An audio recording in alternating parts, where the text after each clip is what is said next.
Hey guys, welcome back to the channel. This is a story about what if Naruto was married Ino and Hinata. Before I start, please support for more amazing content, and do consider subscribing to my channel and share this video with your friends. This is written by Psycho G and link in description and support writer. Let's start the video. Chapter 1, An Unexpected Sealing. A long time ago, a demon fox with 9 tails existed. When these tails were swung, they could destroy a mountain and cause a tsunami. To counter it, the villagers gathered some ninjas. On the battlefield, the Anbu, Jounin, and Chunin of Konohagaku no Sato were going all out in their fight against the great Kyubi no Yoko. The forest in which they were fighting was littered with the heavily beaten dead bodies of ninjas.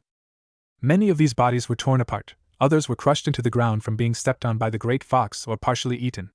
Among the many casualties were men, women and children who weren't shinobis, and this was to continue if Kyubi wasn't stopped. "We have to hold it off until Yandame arrives," yelled on the injured Jounin before he charged back into fighting Kyubi. "Don't let it get closer to the village," yelled another injured Jounin kneeling down to catch his breath before he also charged back into action. Moments later, a giant reddish-brown toad known as Gamabunta was seen making its way through the forest toward the great red nine-tailed fox, with a most familiar blonde-haired shinobi dressed and geared like a Jounin standing on its head wearing a white trench coat with flame designs on the bottom of the coat. This shinobi's presence was a sight for sore eyes to everyone who saw him, except Kyubi. This shinobi was Namikaze Minato, also known as Yandame Hokage. The great nine-tailed fox growled viciously as he stared straight at Yandame. Seeing the fox in range, Yandame began performing a series of complex hand seals, beginning the process of sealing the fox away. The Kyubi, however, dashed at Gamabunta in the attempt to kill Yandame. Seconds before the Kyubi reached Yandame, however, a brilliant flash of white light blanketed the forest, blinding all who were there. After several moments, the great light died out, returning sight to everyone. Kyubi no Kitsune, Gamabunta and Yandame were nowhere to be seen. The fighting was over and Kyubi was finally defeated, but at a great cost. Meanwhile, Sarutobi Hiruzen, also known as Sandame Hokage, was in an undisclosed chamber with a crying newborn infant boy resting on a cushion on the ground with candles ceremonially arranged around him. 3 Umbu were also present with Sarutobi. Hiruzen suddenly sensed a very strong chakra making its way toward the baby. He sighed sadly to himself, knowing that Yandame successfully performed the forbidden sealing jutsu, which cost him his life. The chakra suddenly burst into the chamber and made its way into the baby's stomach. Seeing this chakra, however, alarmed Hiruzen. The chakra being infused into the baby wasn't red as anticipated. Instead, this very strong chakra was blue, and it gave off a most familiar aura. With a flash, the blue chakra was completely infused into the baby boy, thus completing the sealing. The baby was still crying with a seal on his belly glowing in a majestic blue glow. Hiruzen hurried over to the baby and saw that a most unexpected event had just taken place. "Oh my," the shocked Hiruzen spoke quietly. "This was most unexpected. How could this have happened?" One of the Anbu stormed into the chamber and went over to Hiruzen. "Sandame-sama, Kyubi is gone and so is Yandame Hokage. The sealing was a success, yes?" Hiruzen sighed to himself and spoke. "Yes, it was a success. However, the Kyubi wasn't the one that was sealed into Naruto." This revelation greatly alarmed the Umbu who were present. "Sandame-sama, you mean the Kyubi is still out there?" "I don't know what became of Kyubi, however I know what became of Yandame." The Anbu wanted anxiously for Sarutobi's answer. "He was sealed away into his own son." Chapter 2, Addressing the Council.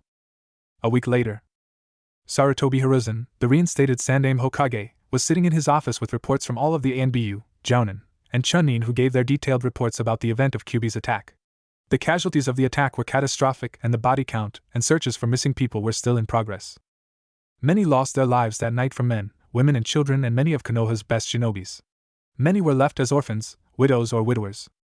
The physical, mental, and emotional damages done to Konoha left countless traumatized, some homeless because their homes were destroyed, others without families, and everyone grief-stricken for the horrific event that befell them for reasons unknown.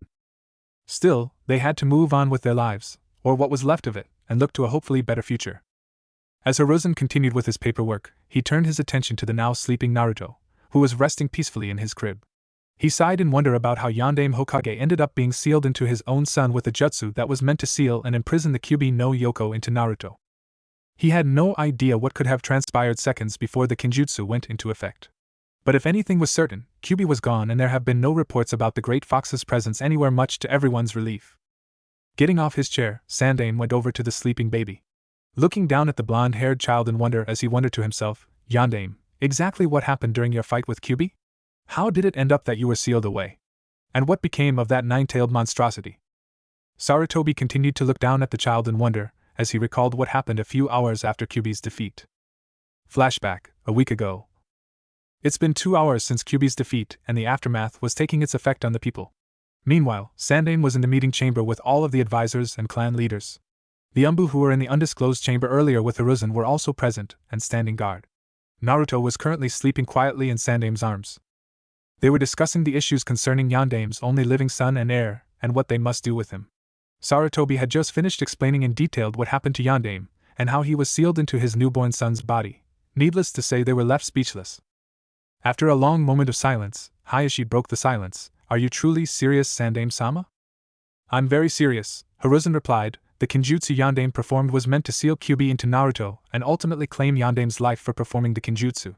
However, for reasons yet to be known, Yandaime himself ironically fell victim to his own jutsu and was sealed away into his own son. There are numerous possibilities of the effects the sealing of Yandaime into Naruto will have on the young boy as he grows up. For what it's worth, Naruto is practically a born Hokage. Sarutobi looked around as the advisors and clan leaders murmured with each other about what they were just told. The thought of a newborn infant being infused with everything that made Yandaime Hokage a most powerful and feared shinobi in the shinobi world was unreal. But it was said clear by the Sandaime Hokage himself. The possibilities and potentials for this child of Yandaime-sama are almost limitless, Hayashi acknowledged. In some respects, Namikaze's Naruto is Yandaime-sama's reincarnation. You might see it that way, Sandaime said. However, Naruto is Minato's son, not Minato reborn in spite of the situation the child is in. The child possesses great powers passed down from father to son in a strange twist, spoke Koharu. Nodding, Hiruzen stated, which is also why he's in grave danger should enemy nations and villages learn of Minato being sealed within his own son. One of two extremes could happen. Enemy nations and villages would seek to either kill the child or most likely kidnap him in order to raise and train him to be part of their nation and turn him against us. The results would prove disastrous to Konohagakure should they corrupt Minato's legacy. Naruto will need protection of the highest level. Hiruzen looked at all of the clan leaders and advisors conversing with each other about what could be done for Naruto. A couple of minutes later, Hayashi spoke, Sandaime-sama. With all due respects, I request permission to adopt and raise Minato's heir, establishing him as part of the main house of the Hyuga family. On hearing those words, Sarutobi contemplated what could happen should he entrust the tutelage and upbringing of Naruto to one of the clan leaders. Seeing their faces, he noted that each of them, even Hamura and Koharu, were more than willing to adopt and raise Yandaime's only son without question. From what he was visualizing about Naruto's possible upbringing under their wings, however, the results looked anything but appealing.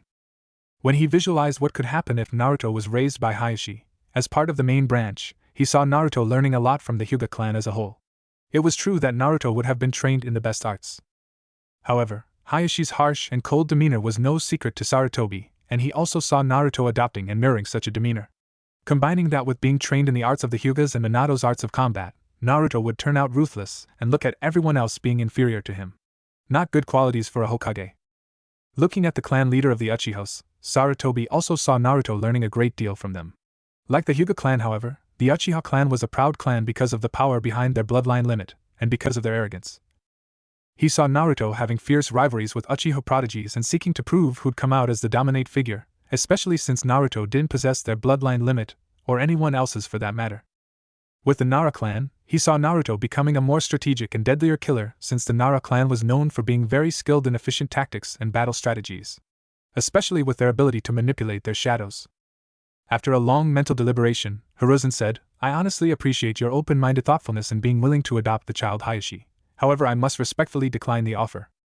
Hayashi's eyes widened upon hearing this and spoke, Sandaime-sama, Naruto possesses great potentials to become one of Konoha's strongest shinobis, and with him under my tutelage, he would become one of the greatest prodigies and Hokages ever produced by Konoha. I acknowledge your good intentions for the child Hayashi and for anyone else here who's willing to take the responsibilities of taking Naruto under their wings. Sandaime sighed and continued, however, Naruto needs balance in his life. He's already been infused with a powerful Hokage whose knowledge, wisdom, stamina and abilities will possibly be absorbed into the child in a gradual process as he grows up, no doubt. Because of this, he'll need someone to balance him. For the best intentions of the child, I'll dispatch one of the ANBU here to locate someone of my choosing to raise and teach Minato's heir. Hayashi reluctantly remained silent. Now wasn't the time to argue with the reinstated Hokage, especially after everything that transpired before and after Kyuubi's attack. Are we to inform the villagers about Yandaime's surviving heir? Asked Hamura. No, Hiruzen replied firmly with no hint of hesitation in his voice. Should the people learn that Namake's Naruto is Minato's only son, chances of Naruto being spoiled and pampered by the villagers would be unquestionably high. The child would grow up to be ungrateful and show little appreciation for the things given to him. The results, however, would be the opposite should he learn to earn what's rightfully his than to simply hand his inheritance over to him. Plus, you have to remember that Minato has made a lot of enemies in many lands, villages, and possibly other continents. And as I mentioned before, should enemy villages learn of Yondaime having an heir infused with Minato himself, the results would prove disastrous for both the child and the entire village of Konoha. Everyone in the chamber allowed Sandaime's wisely chosen words to be absorbed as they thought about what he said. For this reason, Hiruzen continued, the child's name will be changed. He will adopt the maiden name of his mother as Minato instructed before his battle with Kyuubi. His new name will be Uzumaki Naruto. Everyone will be told that Minato and his entire family have died as a result of Kyuubi's attack. When Naruto grows up and reach a level of maturity that I see appropriate with the ability to look after himself, he will be given everything that belongs to his family, and with the truth about his heritage being publicly explained to the people. Everyone present nodded their heads in understanding. Hiruzen remained silent momentarily as he allowed everyone to let his words sink into their minds. With a more serious and firm tone, Hiruzen continued, until that time, no one here is make any mention to anyone outside the council regarding the truth about Naruto's true heritage without my or Naruto's consent. If these words of mine are not honored, the act will be regarded as treason, and the punishment will be severe. This is my law as the reinstated Hokage. The ANBU, clan leaders and advisors knew not to take Sandaime's words lightly, especially if they didn't want to incur his wrath. End flashback. Sarutobi sighed again as he thought about what happened after the meeting. Flashback, a week ago. Hiruzen, 3 hours after the meeting with the advisors and clan leaders, had called the grand assembly of everyone in Konoha. Many in attendance could only wonder what Hiruzen had to tell them in regards to Kyuubi no Yoko's attack and defeat. Many murmurings were circulating around the assembly until Sandaime appeared on the roof of Hokage Tower calling everyone to attention.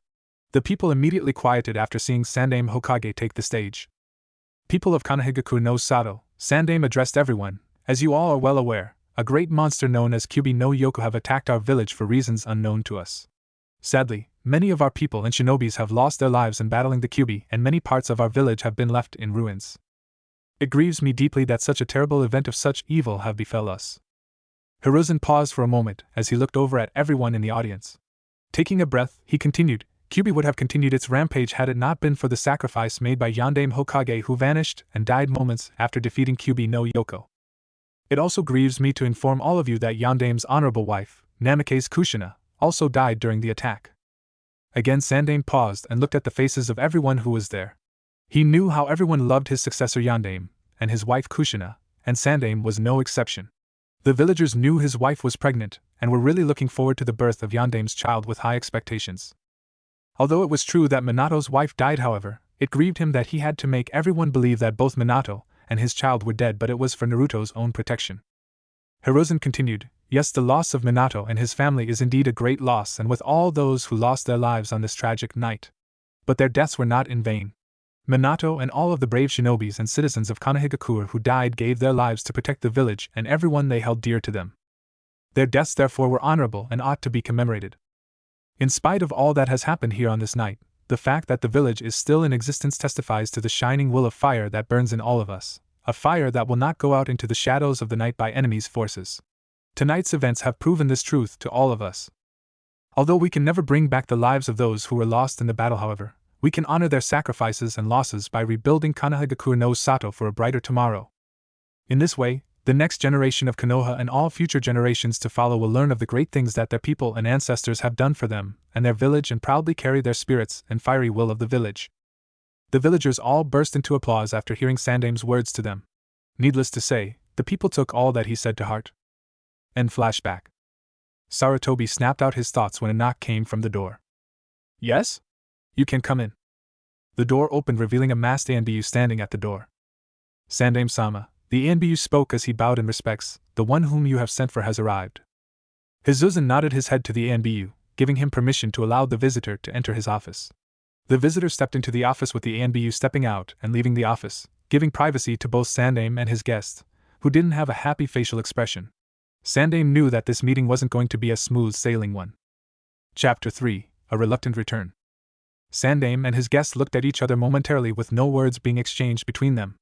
After a brief moment of silence between the two of them, Sandame spoke. Senju Tsunade, it's been a long while. Yes, it has, Sarutobi-sensei, Tsunade replied to her former sensei. She was currently in her late 30s and was known by many as the Sucker, one of the legendary Sannin. Tsunade remarked, the Umbu you sent to find me told me that a terrible event happened in here a week ago. Judging from the damages and the looks on the people's faces, I'd say a lot more has happened than what the Umbu was willing to let on. Hiruzen. He also told me that there was another major issue at hand here that was a matter of the utmost importance that requires my presence before you. He wouldn't tell me what it was, saying that only you alone could tell me since it was highly confidential for only my ears to hear. Momentarily paused. In truth, I truly didn't want to return to this village again, although I reluctantly did so since you personally requested my audience. Hiruzen sighed. I understand that a great deal has happened in your life which caused you to grow bitter towards your home village, and I won't make any excuses about it.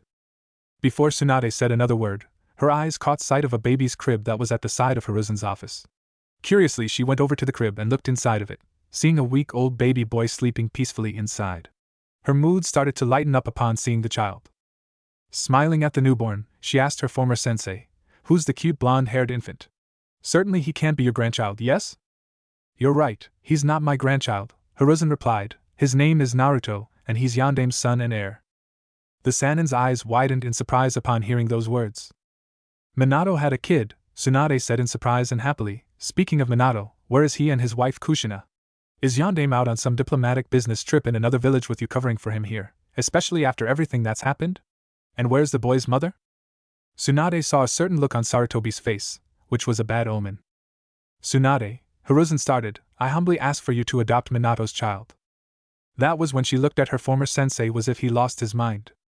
You want me to do what? Tsunade shouted, causing Naruto to wake up and start crying. Hiruzen sighed again as he went over to Naruto, lifting him out of his crib and into his arms, eventually calming the child. Adopt Minato's son? Tsunade asked in disbelief. Have you lost your mind? Exactly where is Minato and his wife? Tsunade, Hiruzen replied quickly, cutting Tsunade off. Please calm yourself down, Tsunade. In a calmer tone he suggested, take a seat, Tsunade. There's something that I have to tell you. Sad to say you're not going to like what you're going to hear. Having no other option, Tsunade pulled up a seat and sat down as her former sensei advised. Hiruzen pulled his office seat over towards his former student and sat down on it with Naruto still cradled in his arms. Hiruzen began explaining, a week ago, the great monster known as Kyubi no Yoko came and attacked the village. Days before the monster's attack, however, Minato received word from one of his top shinobi about Kyubi's eventual arrival to Konoha. As you're well aware, Tsunade, Kyubi's existence was no myth to Konohagakure even before its attack. The people knew what the monster was capable of doing after hearing many stories about the beast's power. Many, however, couldn't understand why Kyubi was coming to attack Konoha, killing and destroying everything in its path as it made its way to our village. Minato worked night and day trying to find ways of stopping the creature, but had little success. It was a profound burden for him, and the fact that his wife was about to go into premature labor because of the heavy stress and frustration both of them were in wasn't helping. In truth, the villagers knew that Minato was married to a most skilled kunoichi who was pregnant with their child. What they don't know is that she went into labor prematurely because of the intense stress both her and her husband were in on the night of Kyubi's attack. She was secretly rushed to a private medical tent during the attack where to gave birth to their son. Sadly though, because of his wife's severe emotional distress and weakened condition, Kushina died shortly after giving birth to Naruto, and the news of his wife's death devastated Minato. Tsunade was already feeling her tears building up in her eyes before they started falling free down her face. Sarutobi continued, and what severely added more pain to Minato was the ancient Kenjutsu Ugi he finally found to seal away and imprison the Kyubi no Yoko. The beast, however, was too powerful to be contained in any inorganic vessel, or animal. This Kenjutsu Ugi required a newborn human child whose umbilical cord was freshly cut, and there was no other child born that night except his own. In performing the Kenjutsu, the sealer would have to surrender his or her life for the Kenjutsu Ugi to take its effects. Sadly, I could still remember the demolished look on Minato's face, when he saw that his whole life's work and the family he so eagerly wanted to have with his wife and son were destroyed within such a short time and reduced to nothing. Even if there was another child born that night, Minato wouldn't have asked any parent to sacrifice their child or even a child born on that same night who became an orphan simultaneously after losing both his or her parents as a result of Kyubi's attack into such a harsh burden, especially if he himself wasn't willing to do it with his own child. Therefore he used and sacrificed his own newly born child and his own life for the ritual to seal away the Kyubi. It was a tragic and cruel burden that broke Yandame's heart, knowing that he lost everything he held dear all in one night. For the preservation of Konohagakure and preventing Kyubi from doing more destruction and slaughtering than what it already had done. Tsunade started sobbing as more tears came down her face. Hearing this story made her hate the position of Hokage all the more since she lost loved ones who were in some ways connected with the title of Hokage. Hiruzen himself couldn't help but let a few of his own tears fall from his face while retelling the horrific event in detail. He wiped away the tears that fell upon Naruto's face before he continued. Before Minato went to battle the Kyuubi, he asked for one private moment alone with Naruto. I respected his wish, although I stayed close enough to the tent to hear what Yondaime was saying. While alone with his son in the tent, Minato allowed some of his tears he held back to fall freely, while cradling Naruto in his arms, apologizing and telling Naruto that this wasn't what he wanted for him. I remember him telling Naruto that he wanted him to grow up in a village where he could have grown and matured into a great shinobi and inherit the village's will of fire with both himself and his mother, and be loved by everyone in the village not only as his honorable son but also as Namake's Naruto. But Yondaime knew that wasn't to be because of the monster that attacked and ruined all of his dreams. Yondaime knew that he had to do something since it was both his duty as the Hokage and as a father to protect Konohagakure, to make sure his son had a future in the village he loved so much. Namake's Naruto, my son, you'll be the hero who defeated Kyuubi no Yoko and saved Konohagakure no Sato, Minato whispered to Naruto before calling me back to explain what he wanted me to do. Yondaime made it very clear that he didn't want the villagers to know of his son's existence, at least not yet. Originally his intention was for Naruto to be regarded as the great hero who saved Konoha by sealing and imprisoning Kyuubi into him. The child's name was changed from Namake's Naruto to Uzumaki Naruto. He was giving his mother's maiden last name in order to protect his true identity and heritage. Although I wished there was another way to bring down Kyuubi, however, I knew that a severe price had to be paid to stop the creature. Naruto was to be made into a living sacrifice with his father giving up his life in order to save Konoha and all who live here. Tsunade didn't want to hear the story any further. Her heart was breaking. It was too tragic and horrible to bear. Before she could interject and tell her former sensei to stop telling her the story, Hiruzen added, however, the situation had taken an unexpected twist after the kenjutsu was performed. Tsunade's head shot up upon hearing what her former sensei said. He continued, a very strong chakra made its way towards Naruto and infused itself into the boy's belly. However, this chakra wasn't red as we had anticipated. Rather, it was blue. No one knows what happened to Kyuubi after the kenjutsu was initiated, but one thing is certain: Yondaime was sealed into Naruto. The Sanin's eyes widened in shock and absolute disbelief. She remained silent as her former sensei allowed her to process everything he told her up to now. A moment later, Sandaime went on, no one else outside the village council besides you and a few ANBU who's been sworn to secrecy knows this.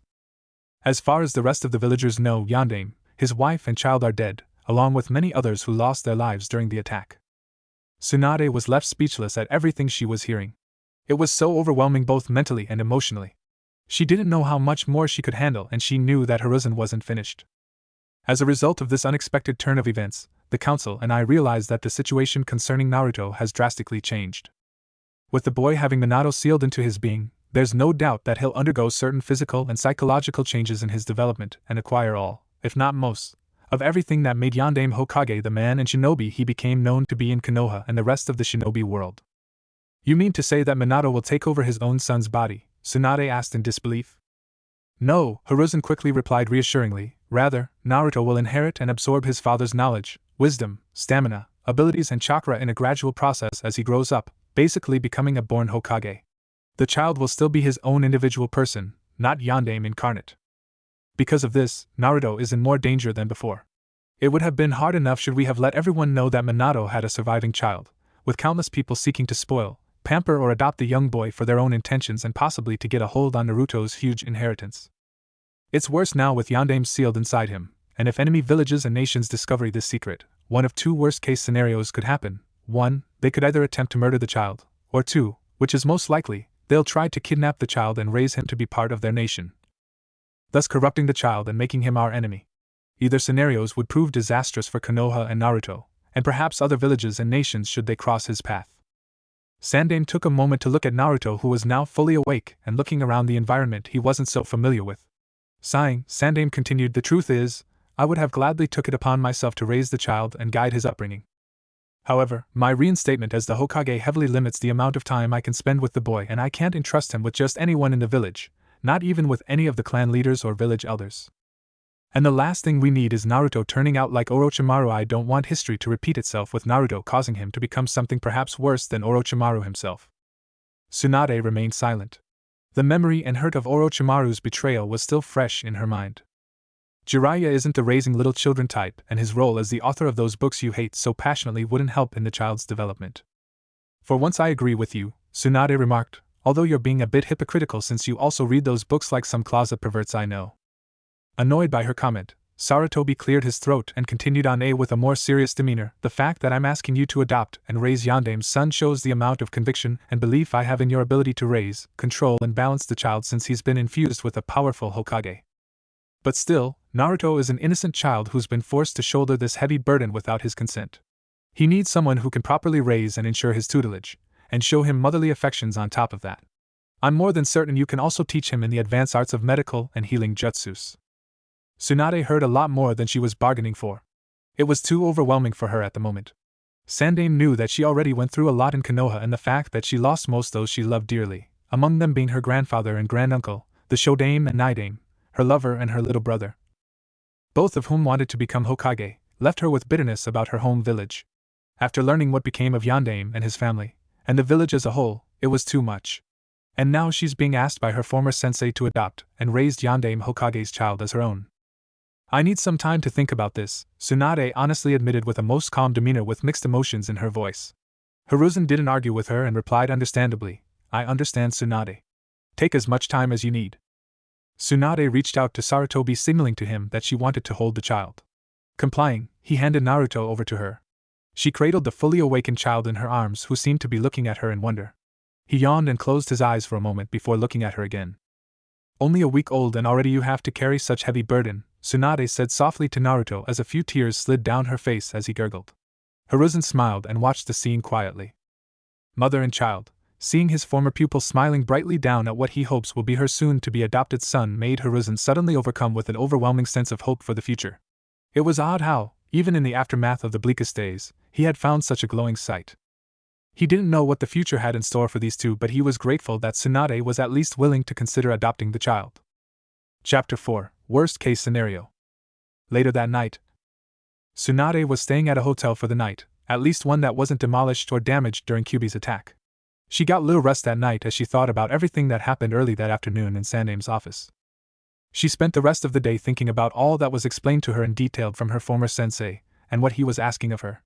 In truth, she felt she didn't owe the village any favors, especially after all that she suffered and been through in the village. However, Naruto was a whole other story.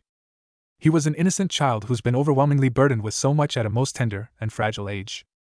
He's only a week old, Tsunade thought to herself as she sat on her bed in her sleeping kimono. It was true that many other children of Konoha besides Naruto have been plagued with a great loss because of that bastard nine-tailed monster. However, Naruto was a very special case. In spite of what happened with all the other children who may have lost their parents, families and friends during the attack, they still had the opportunity to rebuild their lives from scratch and start life anew in the village with the help of their fellow villagers and Sandaime. Naruto, on the other hand, couldn't just go about like that, especially since he was infused with Yandaime Hokage.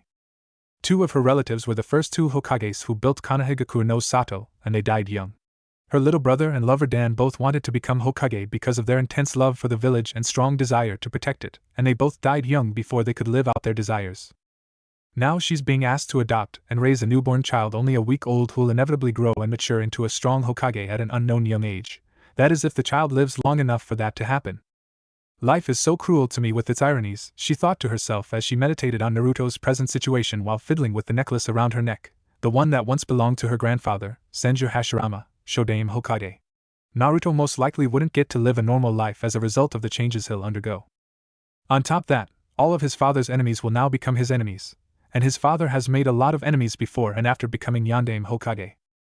In some ways, the child was going to become the new Yandaime Hokage, she figured, and it was unknown how Naruto was going to turn out since he would develop his own personality that will undoubtedly be influenced with some of his father's characteristics. Naruto is an innocent child who's been forced to shoulder this heavy burden without his consent. He needs someone who can properly raise and ensure his tutelage, and show him motherly affections on top of that. Those were Hizuzen's exact words to her. Tsunade wondered if she was even fit for the role as a mother. She never had children of her own. Sure, she helped out midwives and nursing mothers with their children in the hospitals and observed how they nurtured their babies. But actually playing the role of nurturing a baby is a whole different story, she acknowledged, and she never nurtured children before. After the death of her lover Dan, before they had the chance to marry, she lost most of her interests and desires to get married and have children. And now she's being asked by Hiruzen to adopt and raise a child who's inescapably going to develop into a new Yondaime Hokage. Tsunade snapped out of her thoughts as she thought when she heard a knock come from the door. Turning to the door, she said, "Yes?" "Tsunade-sensei," replied a young feminine voice from the other side of the door, "may I come in?" Sighing, Tsunade answered, "You can come in, Shizen." The young 15-year-old girl entered her sensei's room. Shines entered her sensei's room and went over to her. "Are you all right, Tsunade-sensei?" Shizen asked in concern. Tsunade looked at the young girl and said, "I'm fine." "Why are you awake?" "I can ask the same of you," Shizen remarked. Tsunade said nothing as she looked away from the young girl. Seeing the expression on the older woman's face, Shizen asked, "Is there something on your mind?" "Beside what Sandaime told me," Tsunade remarked, "not much." "What did he tell you?" Shizen inquired. "Do you want to talk about it?" Tsunade turned to face the young teen girl. After what felt like an eternity, Tsunade spoke with a serious tone. "Before I tell you, you must swear to never repeat what I'm going to tell you to anyone outside this room." Shizen felt the firmness of her sensei's voice and realized that what was on her mind was no laughing matter, nor something to take lightly. Shizen answered sincerely, "I swear it. I give you my sincere word." After taking a breath, Tsunade began relating everything to Shizen in full detail about everything she was told from Hijuin. Shizen listened intently as her sensei told her the story uninterrupted. What the young girl heard shocked her to no end, and there was more Tsunade had to tell her.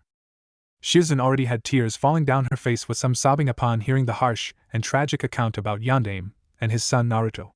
This heartbreaking revelation was beyond anything she was expecting to hear. Tsunade herself let a few tears fall down from her face before wiping them away. After Tsunade was done telling Shizen the full account regarding Yondaime and Naruto, she gave the young teen girl some time to absorb everything she was told. A few moments later, Shizen regained her composure as she wiped away the tears from her face.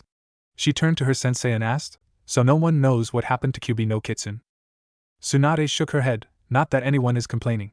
However, it does raise some concern, at least to the Hokage and myself." "But will you adopt baby Naruto?" "I have been thinking about that since I left the office," Tsunade admitted. "I haven't exactly decided on whether or not I should." "Why not?" Shizen asked. "It's not like you'll be handling him on your own. You'll have me here to help you take care of the child. Besides, I always wanted a baby brother. And who wouldn't want a little brother who's a Hokage?" Tsunade looked at her young apprentice with a blank expression.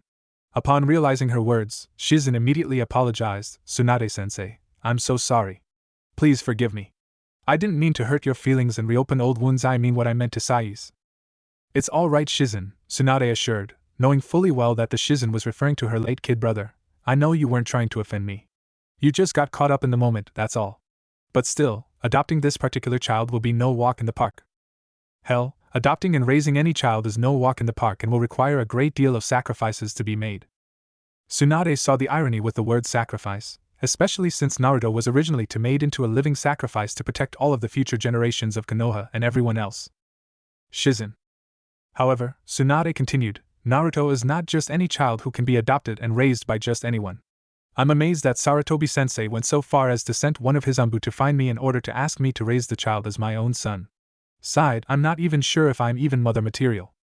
"Don't say such things, Tsunade-sensei," Shizen retorted with conviction. "Sure, you're not perfect and have some bad habits, but hey, no one's perfect and we all have our share of problems. But I've been with you long enough to know that you'd make a terrific mother to that child, and so does Sandaime-sama.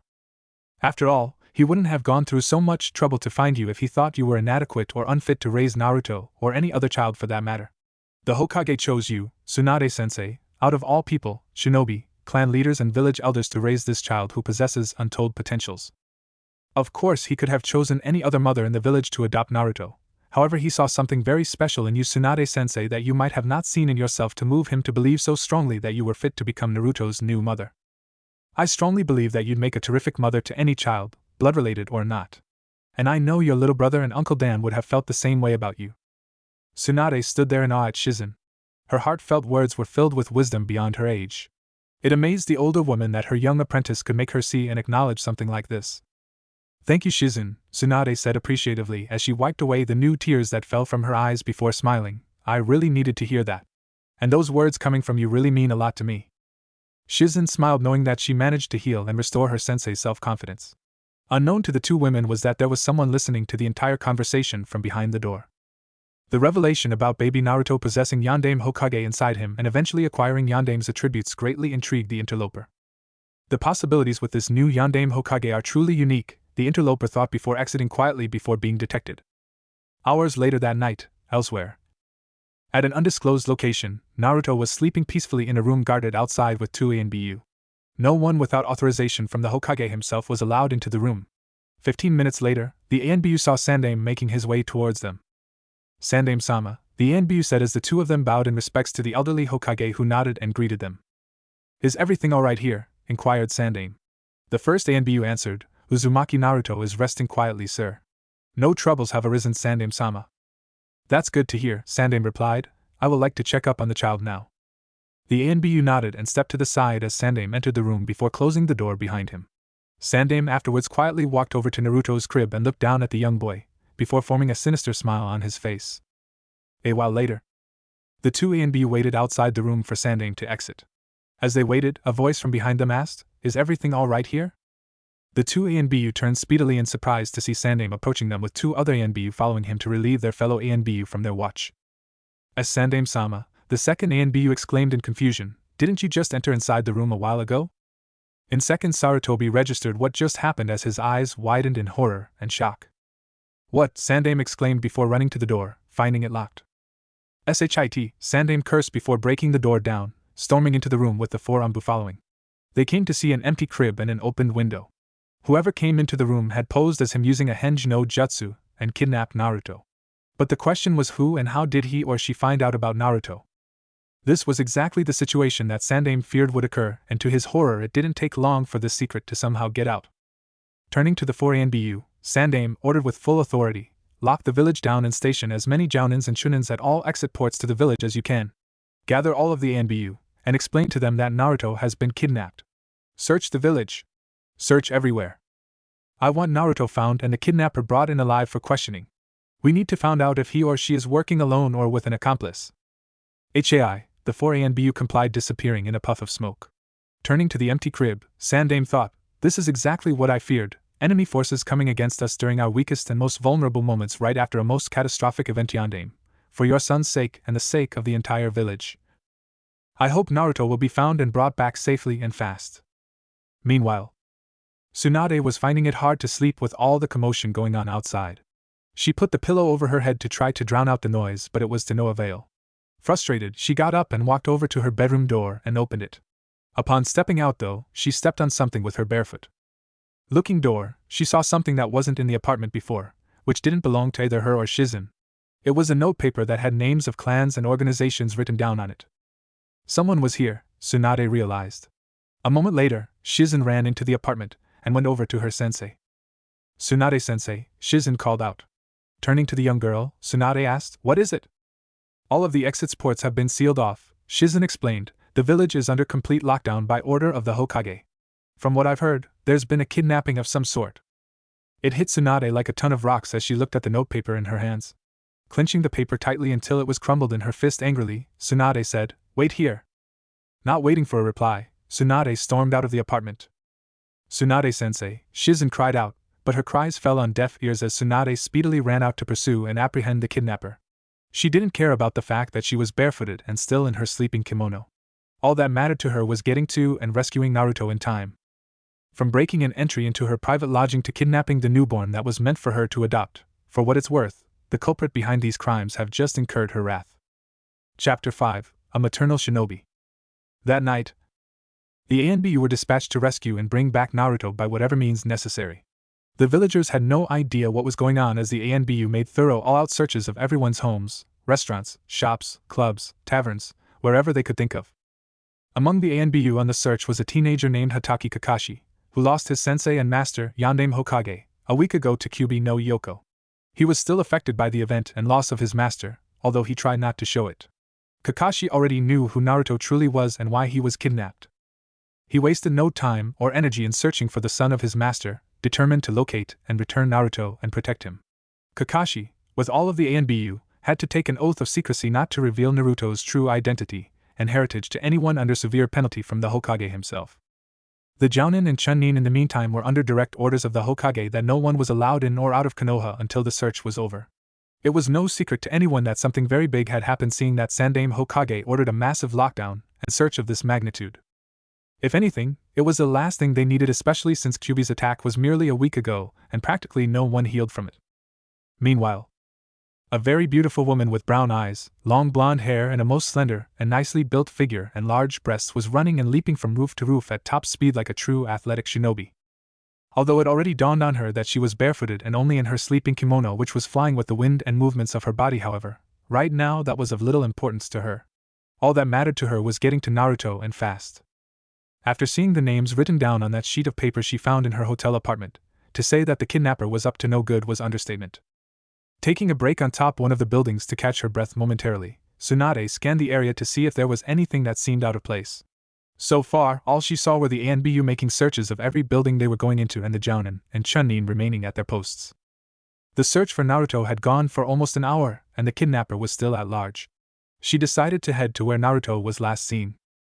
Elsewhere, a few of the other ANBU were searching around the room Naruto was in earlier to see if the culprit left any clues behind that might provide a lead as to where he may have ran off to after kidnapping Naruto. Tsunade jumped down from one of the roofs of the building and gracefully landed down on the surface, running over to the small house that once housed Naruto. Stealthily she searched around the outside section of the small house, searching for anything she could find that would serve as a lead from her. So far she found nothing, which served to frustrate her.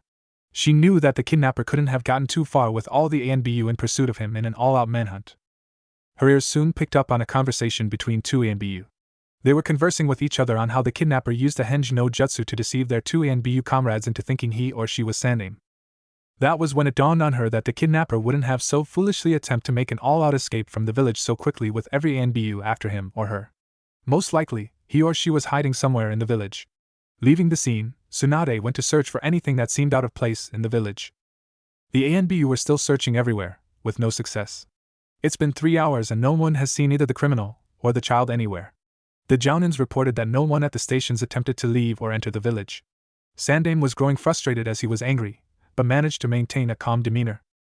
Tsunade decided to redo her search all over as she ran and leaped from roof to roof. As she was on the move, her eyes fell on a particular young ANBU whose name was Kakashi. She recalled whose student Kakashi was and his status among the ANBU. She was about to take off when something caught her attention. Some of the other ANBU approached him asking why he strayed from where he was assigned to search. He made a quick excuse before taking off to perform his job as the other ANBU went on their way. Tsunade decided to secretly follow Kakashi and see where he was going. As she continued following after Kakashi, she noticed how he was heading in the wrong direction, completely off course from where they said what was supposed to go. Something unprofessional of an ANBU who was supposed to know the routes of Konoha inside and out. Something was up, she realized as she continued secretly following after him. She soon noticed that he went into a small hut of some sort for a few moments, and came out with what looked like a backpack filled with additional searching gear. Kakashi then took off towards the main exit port where he met up with two Jounin stationed at the port. Acknowledging his higher rank and explanation for him to begin his search on the outer skirts of the village, the two Jounins stepped aside as Kakashi hurried out from the exit port. Tsunade saw this and gave way to chase speedily before the Jounins noticed her presence and departure. A while later, the same two ANBU went to regroup with 4 other ANBU when they ran into a most familiar ANBU who was heading towards them with Sandaime. Kakashi, as the first ANBU, what are you doing here? Didn't we just meet up with you a while ago? What do you mean? Kakashi asked. I was with Sandaime-sama for the last hour. That was when it dawned on Kakashi, Sandaime, and the other ANBU. Which direction did you see the other me ran to? Kakashi asked as he, Sandaime, and the other ANBU gave way to chase after the phony. It was clear that this kidnapper was a clever and elusive deceiver, whoever he or she was. Meanwhile, Kakashi was running through the forest with the backpack leaping from tree to tree at top speed. Tsunade was in hot pursuit of Kakashi but kept a safe distance until she knew where he was going. As of now they were a good distance from the village and Tsunade didn't like where this was going. Soon she saw him touch down into clear open field but she kept herself hidden in the trees as she looked on. After making sure he was in the clear, Kakashi placed the backpack down on the grass and dispelled the henge that was around him. Kai, he said as the henge collapsed, revealing his true appearance. The man was geared in a standard Konoha Jounin uniform. He had brown hair and a Konoha forehead protector that had a slash across it. Clearly this shinobi is a missing nin of Konoha, Tsunade realized. This helps to explain how he was able to deceive and elude the ANBU, Jounin, and Chunin. He might even be a former ANBU himself. Tsunade soon saw that the henge on the backpack also dispelled, revealing none other than baby Naruto sleeping in a carrying baby basket with 2 straps to place over your shoulders. The missing nin looked over at Naruto and said, Yondaime Hokage reduced to an inescapable captivity inside your own child. A fitting undoing for the likes of you. I'm sure I can get a hefty price from any village or clan who'd love to buy your child. That's not going to happen, declared a feminine voice. Realizing he wasn't alone, the missing Nin looked around and shouted, "Who's there? Show yourself." As if on cue, Tsunade leaped from the tree she was on and landed down on the ground facing her enemy. Her beauty and current appearance, however, was anything but what the kidnapper was expecting. Seeing that she was barefooted and barely had anything on besides her sleeping kimono, and what little fabric was underneath it with the wind blowing the kimono, the missing Nin fought hard to maintain his composure and not suffer from a massive nosebleed. Upon seeing her face, the kidnapper recognized who the blonde beauty was. "Senju Tsunade," he said, "one of the legendary Sanins? Didn't expect to find you out here on this night barely dressed. I didn't know you were that type of kunoichi." "Shut up," Tsunade retorted angrily, "you're the one who broke into my hotel room." "I did," he admitted. "Tell me though, how did you know I broke into your apartment?" "You left traces of your intrusion," she replied, showing him a crumbled piece of paper, a list of clans, villages, and organizations. The missing Nin cursed under his breath and answered, "Originally, after I found out about you returning to Konoha, I was going to attack and kidnap you while you slept, and sell your body to the highest bidder. However, after overhearing the conversation between you and that little girl concerning Yandame and his son, I saw that kidnapping and selling the child instead would bring me more money than any Sanin's body could." "Bastard," Tsunade retorted as she got in her fighting stance, "you will not leave this land with the child." "Oh," replied the missing Nin, "and you intend to stop me, I presume. All right then, I'll take you out and sell both you and the child." Performing some hand seals, the missing Nin said, "Kara no Tsuyosa no Jutsu." Tsunade at that moment felt as though something was torn out of her as she fell to the ground on her knees and left hand while holding onto her chest with her right hand. She was breathing hard and felt unexplainably weak throughout her body. What did you do to me?" Tsunade growled as she forced herself up with the remaining strength she had left. Smiling sinisterly, the missing Nin relied, "I took away your super strength. I'd be a fool to think I could directly engage you in combat, and think I would come out as the victor while you're in your prime. All I had to do was spike your tea earlier with an elixir of my own creation and wait for the elixir to saturate into your body. It also neutralizes your chakra, preventing you from performing ninjutsu and genjutsu. Like I said earlier, my original intentions was to attack and kidnap you while you slept after I activated the poison." "Damn you," Tsunade cursed, "no matter. I'll protect Naruto. You want to get this fight started or should I go first?" The missing Nin smirked at her, pulled out, and placed on a claw gauntlet with long razor-sharp steel blades over his right hand. The missing Nin stated, "Since you insist on fighting." The missing Nin charged at Tsunade, thrusting his right hand at her. Tsunade dodged the attack swiftly as he continued slashing at her. After a couple of minutes, Tsunade soon took the initiative and went after him. Before the icing Nin took to flight, Tsunade struck him, sending him pummeling across the ground. "He ain't so tough," Tsunade thought confidently. The missing Nin got up off the ground and looked over at his opponent, seeing that she was in a ready-to-fight stance with her fists out ready to pummel him all over. Charging forward, the missing Nin yelled and rushed over to Tsunade, who was awaiting his arrival. Upon arriving, Tsunade jumped to the air and flipped behind the criminal shinobi. The missing Nin turned in time to see Tsunade punch him square in the face, knocking him down and away from her again. "Did you really thought you had a chance against a Sannin like me?" The missing Nin gave a sinister laugh as he stood back up again and said, "Well, if you want the answer that badly, I'm afraid that your only way to get it is to try to beat it out of me, if you can. Have it your way." The Tsunade charged at missing Nin as he stood there waiting for her. Tsunade geared her fist out to strike the kidnapper. The missing Nin, however, stepped to the side as Tsunade's fist missed its target. The criminal shinobi jumped to the side as Tsunade turned to face him. She was clearly able to feel her remaining strength leaving her body as a result of the elixir absorbed into her body.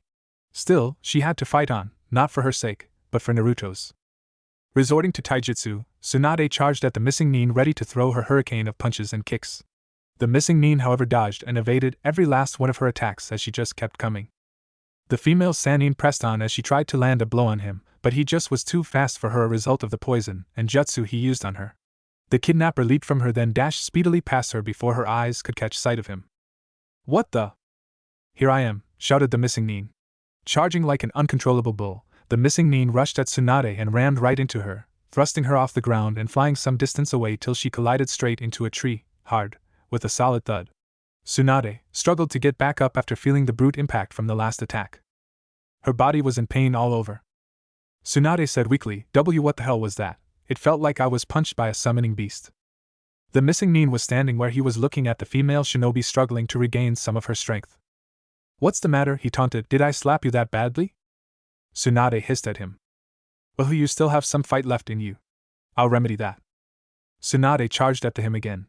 Punch after punch, kick after kick, Tsunade kept trying to land a blow on him, but she was unsuccessful as the jutsu as still depleting her stamina. Missing Nin blocked and evaded all her attacks. Pulling away, Tsunade took a moment to catch her breath as the missing Nin stood where he was looking at her with a mocking expression. Is that all you got? He sneered. If you're through catching your breath, I think it's now my turn to come for you. The missing Nin rushed at Tsunade and started his assault on her. Tsunade did all she could to block and evade as many of his attacks as she could. However, it was hard for her to keep up as a number of his punches and kicks found their way to strike her. Tsunade was now on the receiving end of all his swift and highly fast punches and slashes with his claw gauntlet, as he just kept coming. She screamed every time from the tremendous pain and damages the steel claws inflicted on her. The missing Nin then delivered a round kick at her, sending her off the ground away from him. Tsunade stumbled and rolled on the ground, still she eventually stopped. She was now in more pain than she was earlier. Her slender and silky body was covered in dirt and dry mud, and she had multiple bruises and slashes around her face and body. She was bleeding all over, and her sleeping kimono was torn all over and stained in her blood. It's a pity that I had to tear apart and desecrate such beauty, the missing Nin remarked. Tsunade, although in a great deal of pain, struggled to get back up to face her enemy. It was a while, but she managed to stand back up again. Ready for more, the missing Nin mocked. You're dead, Tsunade snarled. You first. With the remaining strength she had left, Tsunade ran to the missing Nin and started fighting with him again, trying to throw as many punches at him as she could. But to no avail, she was unable to hit him once as he kept dodging all her punches. The missing Nin then punched her away as she fell to the ground. He then yelled and dashed toward her with intent on hurting her more. Tsunade saw him leap and flip to the air before suddenly he cast his feet down in a landing position to land on top of her feet first. Seeing this, Tsunade quickly rolled away as he landed down on the ground, only to see him jump back up again and land on one of the tree branches. Finding where he was, Tsunade ran to one of the tree and ran up it to reach the same height as him. Afterwards, she pushed herself off the tree and threw herself towards him on the tree he was standing on with her fist out. The missing Nin was knocked off the tree and was sent falling straight down to the ground on his back as Tsunade landed where he was previously standing. Seeing where he was lying, Tsunade jumped off the branch with her feet in a land position to land on his chest. Missing Nin, however, saw this, and curved his legs back and placed his feet up. Tsunade gasped when she saw this, but was unable to get away as she landed down on his feet. After making contact, the missing Nin thrust her away back high into the air. Tsunade flipped in the air as she now started to descend down from the air. The missing Nin flipped back up and saw Tsunade making her way toward him. Before she could land, he rushed and speedily jumped toward her and delivered a solid kick to her chest, sending her flying straight into a nearby tree that she crashed into before hitting the ground and lying there motionlessly. Seeing that she wasn't getting back up, the missing Nin took it that he came out the victor and said, I must say, Tsunade, taking you down even when you're weakened was no easy feat. No bitch like yourself has ever caused me so much trouble. Upon hearing that, Tsunade tapped into a newfound strength. If there was one thing Tsunade never took kindly to, it was being called a bitch. The missing Nin turned and started off towards Naruto, failing to take notice of what was happening behind him. With a newfound strength, she stood back up, no longer feeling any pain through her already battered and cut up body. The missing Nin felt a very strong killer intent from behind him. He turned around and saw Tsunade standing there with a facial expression that sent a cold chill down his back. With eye-popping speed, Tsunade dashed to the missing Nin and delivered a rock-hard punch to his face, sending him flying off the ground before beating on him with excessive brutality and speed. The missing Nin had neither the time, strength, speed nor ability to evade this new and brutal attack as he was being clobbered, punched, and kicked all over from head to toe at pure speed with devastating efficiency. Tsunade then jumped and thrust both of her feet straight into his chest, sending him flying fast off the ground into the air before crashing hard into a tree, forming a body-shaped dent into the tree. His body was heavily battered and he also had a blood coming down his mouth. The missing Nin had no strength left in him to move or fight anymore. During the assault, Tsunade, being an expert in human anatomy, inflicted severe damages to certain parts of his body, organs and nervous system, making him completely vulnerable and defenseless to any attack. Tsunade slowly walked over to the battered kidnapper as he looked at her coming towards him. Reaching him, she looked down at him with a cold, unsympathetic expression on her face. Tsunade was able to see the expression of anger on his face, but she was able to see that his eyes revealed the actual truth to her. She saw the fear radiating through his eyes. He was very afraid, even though he was trying not to show it. He wanted to move and fight, but found himself incapable of doing anything. Tsunade soon heard Naruto wake up and begin crying for attention. Seeing that the kidnapper was no longer a threat, Tsunade went over to tend to Naruto's needs. Reaching the baby, Tsunade knelt down and picked up Naruto from the carrying backpack while keeping him wrapped in his blanket. Sitting down on the grass while leaning up against a tree nearby, Tsunade cradled and rocked Naruto in her arms, calming him down. Despite the fact that her body was going numb, she smiled brightly at Naruto as he gurgled. She moved closer to him and planted a soft kiss on his forehead. "My little Naruto," Tsunade said affectionately, "I risked my life to save and protect you. And I'll happily do it again for you, my little Naruto." Moments later, Sarutobi, Kakashi and the ANBU arrived on the scene and saw a heavily battered and weakened Tsunade singing and cradling the now sleeping Naruto in her arms affectionately in spite of her horrid condition. Not too far away was the culprit lying motionless on the ground and in a great deal of pain. "Tsunade," Sandaime called out worriedly as he and the others ran over to her. She smiled brightly as her eyes grew heavier and heavier before being sent into a world of total darkness. Tsunade's eyes opened up to a new environment as bright lights hit her eyes. She strained a little before her eyes readjusted themselves to the environment. She found herself in patient's clothes and lying on a medical bed with bandages around some parts of her body and face, but the pain she had before was gone. There was an 4 needle inserted into her right arm and a few wire attached to her upper chest area where her heart and lungs were monitoring her vitals. She realized that she was at Konoha Hospital.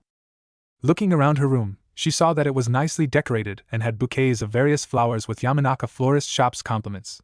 There were wrapped gifts, baby accessories, congratulation and get well cards seated on 2 tables. Sitting up, she then turned and found Naruto resting peacefully in a medical baby crib station next to her bed. She smiled bright upon seeing that Naruto was safe and without so much of a scratch on him. Several minutes later, the door opened revealing Shizen, Kakashi, in his ANBU gear and dog mask, and Sandaime entering the room before closing the door behind them. "Tsunade-sensei," Shizen said happily, "you're finally awake. I was so worried." "How long was I out?" Tsunade inquired. "Nearly 4 days, Sandaime answered. "That missing nin contaminated you with a massive overdose of chakra poisoning. If you were an ordinary woman, you'd have certainly died within mere minutes. But because you're one of the Sannin, the poison didn't kill you, rather it served to severely weaken and eventually paralyze you. You fell into a coma after the poison took full effects on you. Needless to say, I'm happy we found you when we did after your battle. The crippled and disabled missing nin has been handed over to Ibiki for interrogations after we found that notepaper of his. Aside that, the doctors were able to fully heal you and completely remove the poison from out your body. Since then you've made a full recovery and will be able to leave this hospital very soon." "How did you explain the whole village lockdown and search incident?" Tsunade asked. Smiling, Sandaime explained, "I explained to everyone that your newborn son was kidnapped by a traitorous shinobi who was intending on selling away your child to one of our enemy villages and that you went after the kidnapper yourself in spite the fact that the ANBU was on the job. If anything, kidnapping the son of one of the loyal legendary Sannin is an S-class crime.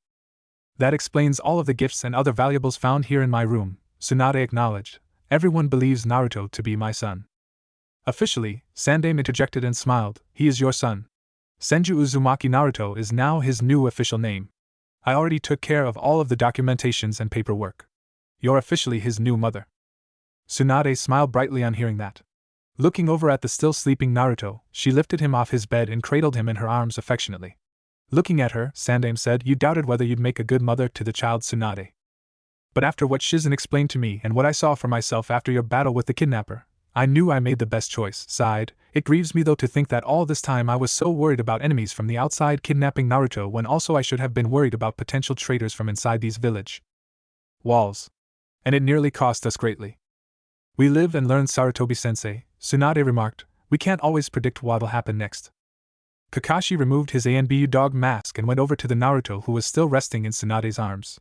He looked at the child with interest and said, "I'm still trying to accept the fact that my master is trapped inside his own child.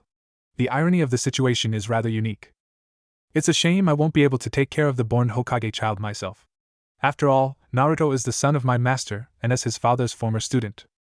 "Kakashi," Sandaime interjected, causing the ANBU to turn to him and stand at attention. "We already discussed that you'll be too busy as an ANBU to raise and look after Naruto, and I made it very clear that the boy will need balance in his life." Kakashi. "However," Sandaime continued, "after what happened a few days ago, it's clear that the boy will be facing dangerous enemies from both in and outside these village walls. Especially since that notepaper we found had names of a few of Yandaime's enemies. Personally, I'd hate to imagine what would happen if Yandaime's enemies were to get a hold of Naruto. Therefore, I would like for you to keep an eye on Naruto from time to time." Kakashi nodded wordlessly, willing to accept the task if that much. Sandaime returned his gaze back at Tsunade and said, "Tsunade, since you'll be raising Naruto, I took care of the matter of where you, Shizen and Naruto will be residing at. You three will be living in a nice-sized 2-story house not too far from the Hokage Tower. The Genins have already moved all of both your and Shizen's things there. How much is it going to cost me? Tsunade joked, although she was truly in debt to some people whom she owes money to. Some of debts resulted from her gambling habits. It won't cost you a thing, Sandaime assured. I bought the house and it's fully paid for. Everything else though will be on you, except the gifts of course. Tsunade smiled and nodded wordlessly. Now with that taken care of, I'll be returning back to the Hokage Tower, Sandaime said. I'll assign some genins here to take all of the gifts and accessories here and bring them over to your new house. Tsunade. Kakashi, stand guard outside the room until the genins arrive here. Tsunade will be leaving for her new home this afternoon. Kakashi nodded before putting his mask back on as both he and Sandaime exited the room, leaving both Shizen and Tsunade alone in the room with Naruto. The two women looked at the child who was now fully awake in Tsunade's arms. Life was going to be pretty interesting for Tsunade, Shizen and Naruto. A month later. Reconstruction of Kanahagakure no Sato was currently underway. Everyone was working together to rebuild the village and help whomever were in need of relief and comfort because of Kyuubi's attack. Tsunade and Shizen were living in their new 2-story house with Sandaime's compliments. They couldn't live in the Namikaze manor for obvious reasons since Naruto wasn't of age to claim his inheritance. However, they were satisfied with what Sandaime gave to them. It was a nicely sized house, comfortable enough for the three of them since they were going to be the only ones living there. Tsunade was provided with gifts and accessories any new mother would need in caring for a newborn, from diapers, water and milk bottles, a stroller, baby clothes, the works. She took it that this treatment was given to her because she was the legendary slug Sannin, but she sure as hell wasn't complaining, especially since she didn't have to pay it back, much to her delight, since she was already in a high debt rate. Over the month, both Tsunade and Shizen looked up various books on child psychology and parenting and applied whatever helpful advice they found. As challenging as being a mother was, Tsunade was growing fonder of the role than she ever expected, and Shizen could testify to that. A week later, that afternoon at the Senju residence, Shizen was walking towards Tsunade's bedroom with a bowl of warm water and a wash rag. Tsunade had intended on cleaning Naruto after he woke up from his nap. Reaching the door, she knocked on it and waited for a reply. Yes, Tsunade asked from inside her room. May I come in? Shizen asked. Need you ask? Tsunade sighed. Just come in. The door isn't locked. Complying, Shizen opened the door and proceeded into the room. Tsunade-sensei, I got the bowl of warm water you ask. Shizen wasn't able to continue her statement when her eyes came upon a shocking sight. In front of her was Tsunade sitting on her futon Indian style with her sleeping kimono fully opened and hanging around her back and arms, exposing most of her slender body in white panties, leaving little to the imagination. Her long blonde hair was flowing freely down her bare back and shoulders. As for her injuries she had after her battle with the kidnapper, Tsunade's full recovery revealed not a single scar or blemish, much to her delight. Being cradled in her arms was Naruto, who to Shizen's surprise was sucking on Tsunade's left breast while her bra was resting at the side on her futon. Shizen almost dropped the bowl of water had she not regained her composure from the shock. Tsunade-sensei, Shizen exclaimed, when did you started breastfeeding? I started 8 days ago. Tsunade smiled as she looked down to see Naruto continuing to draw milk from her breast. 8 days ago, Shizen repeated in surprise and shock that she wasn't aware of this. That's right, Tsunade confirmed. I used a new highly advanced chakra-induced medical jutsu I created. It took me over 3 months to create and perfect it. I call it Uedo Togi no Jutsu. It's a new medical jutsu for women who wish to be infant nursing women, or wet nurses so to speak. I'm the first to use this prototype medical jutsu of my own creation, and as you can see, it turned out to be a real success. Maybe I'll teach this jutsu to you someday. Shizen blushed heavily upon hearing that as she watched the scene in amazement, as she noticed that Tsunade had a new glow to her, one she has never seen since Nawaki and Dan's deaths. Over the past couple of weeks, she noticed the gradual changes Tsunade's behavior was undergoing as she started being more attached to Naruto. Needless to say, the young girl was happy to see Tsunade breaking out of her hard and cold shell that would have completely overtook her had it not been for Sandaime's sincere supplication to her to adopt Naruto. Basically, adopting Naruto was Tsunade's remedy for her cold demeanor and cooling down her lust for gambling, since she had to focus her time, strength and money taking care of a child now. The two females were so engrossed with their circumstances that they failed to realize that someone had entered into their house uninvited. Upon walking in on them from outside the room though, "H," cried the intruder, who was sent flying and crashing into the wall as a result of a massive nosebleed after seeing Tsunade's current manifestation and what she was doing. What the hell? Tsunade shouted after hearing the thud. The sound of the crash snapped both Tsunade and Shizen back to reality as they looked to see who their intruder was. Tsunade growled under her breath angrily upon seeing whom their guest was, who was twitching a little with blood coming from his nose and a very perverted smile on his face with drool coming from his mouth. All of people, Tsunade said sourly as her right eye twitched several times. He had to show up unannounced. Jiraiya-sama, Shizen said a bit worriedly as she went over to the now unconscious hermit who was also in his late 30s. 15 minutes later, Jiraiya had regained consciousness and his composure long after Tsunade dressed herself in her regular clothes. She would have forced him to clean up the mess he made had Shizen not volunteered to do herself, saying that she didn't want to risk Naruto catching anything from Jiraiya. Tsunade was sitting at a table with Naruto fully awake and being cradled in her arms. Jiraiya was still across them with a most intrigued expression on his face. So it's all true, Jiraiya said as he looked at his former teammate and the child she was mothering. Sandaime-sama told me everything that has happened in regards to Kyuubi's attack after I came by earlier today. I had to see it for myself, and what I saw just moments ago went far beyond what my expectations were. The boy's living a genuine privilege not given to just anyone, and he's not even related to you. Tsunade frowned and snarled at Jiraiya, not missing the perverted meaning behind his statement, while Shizen looked at the older man in disgust. Why are you here anyway? Tsunade inquired, and how did you manage to get inside my house when the door was locked? 1. As a legendary shinobi I can pick locks, Jiraiya replied. Also I received word that Konoha was attacked by the great nine-tailed fox demon and that my best and prized student lost his life stopping the monster, Jiraiya went on. I hurried as fast as I could after hearing this and went straight to Sandaime, who told me everything. I'm surprised he didn't request me to take Naruto under my wing, seeing that I taught and trained the boy's father. Although you did, however, Tsunade retorted, you're not father material nor a good influence. What? Jiraiya shot back, that's a load bullshit. Jiraiya cut himself short upon seeing what he was about to say. Shizen saw the look her sensei's face as she eyed Jiraiya with a look that said watch your mouth or die. With a calm demeanor, Tsunade said, I'm sure Sandaime-sama informed you of the balance Naruto needs in his life. Since Yondaime-sama was your best student, all of what you taught him will be gradually absorbed into Naruto. But until that time, he'll need to be protected.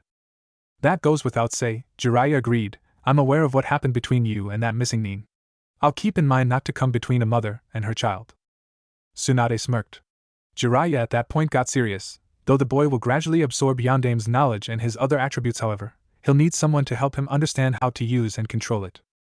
Something like what Naruto will experience as he grows up could more than likely overwhelm and possibly drive him insane, which would be catastrophic for both himself and everyone else, and he'll need us to help him through it.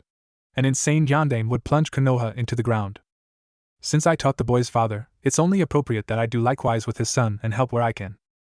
Tsunade thought about what Jiraiya was telling her, and she found a measure of truth in his words. After contemplating on it, she replied, I see where you're getting at. Something like what you say could happen if not prevent, and it could spell disaster. Nevertheless, I won't let that happen. I'll do whatever I must to protect my son, no matter the cost. Jiraiya was seeing how attached Tsunade was becoming to Naruto, especially after hearing the special emphasis she placed on the word mai. It wasn't too surprising seeing how attached she was to her kid brother Nawaki and lover Dan before they were killed. If anything, Jiraiya acknowledged, Tsunade was not about to lose Naruto for whatever reason. Ironies can be so cruel sometimes, Tsunade, Jiraiya thought. Just then, Tsunade smelled an unwelcoming odor coming from the bundle she was cradling. Sighing, she got up and prepared to change Naruto. Shizen got the sterilizing wipers and clean diapers, handing them over to Tsunade as she changed and cleaned Naruto.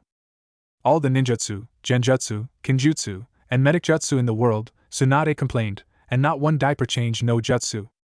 Shizen and Jiraiya stifled on a laugh that partially leaked from their mouths upon hearing that.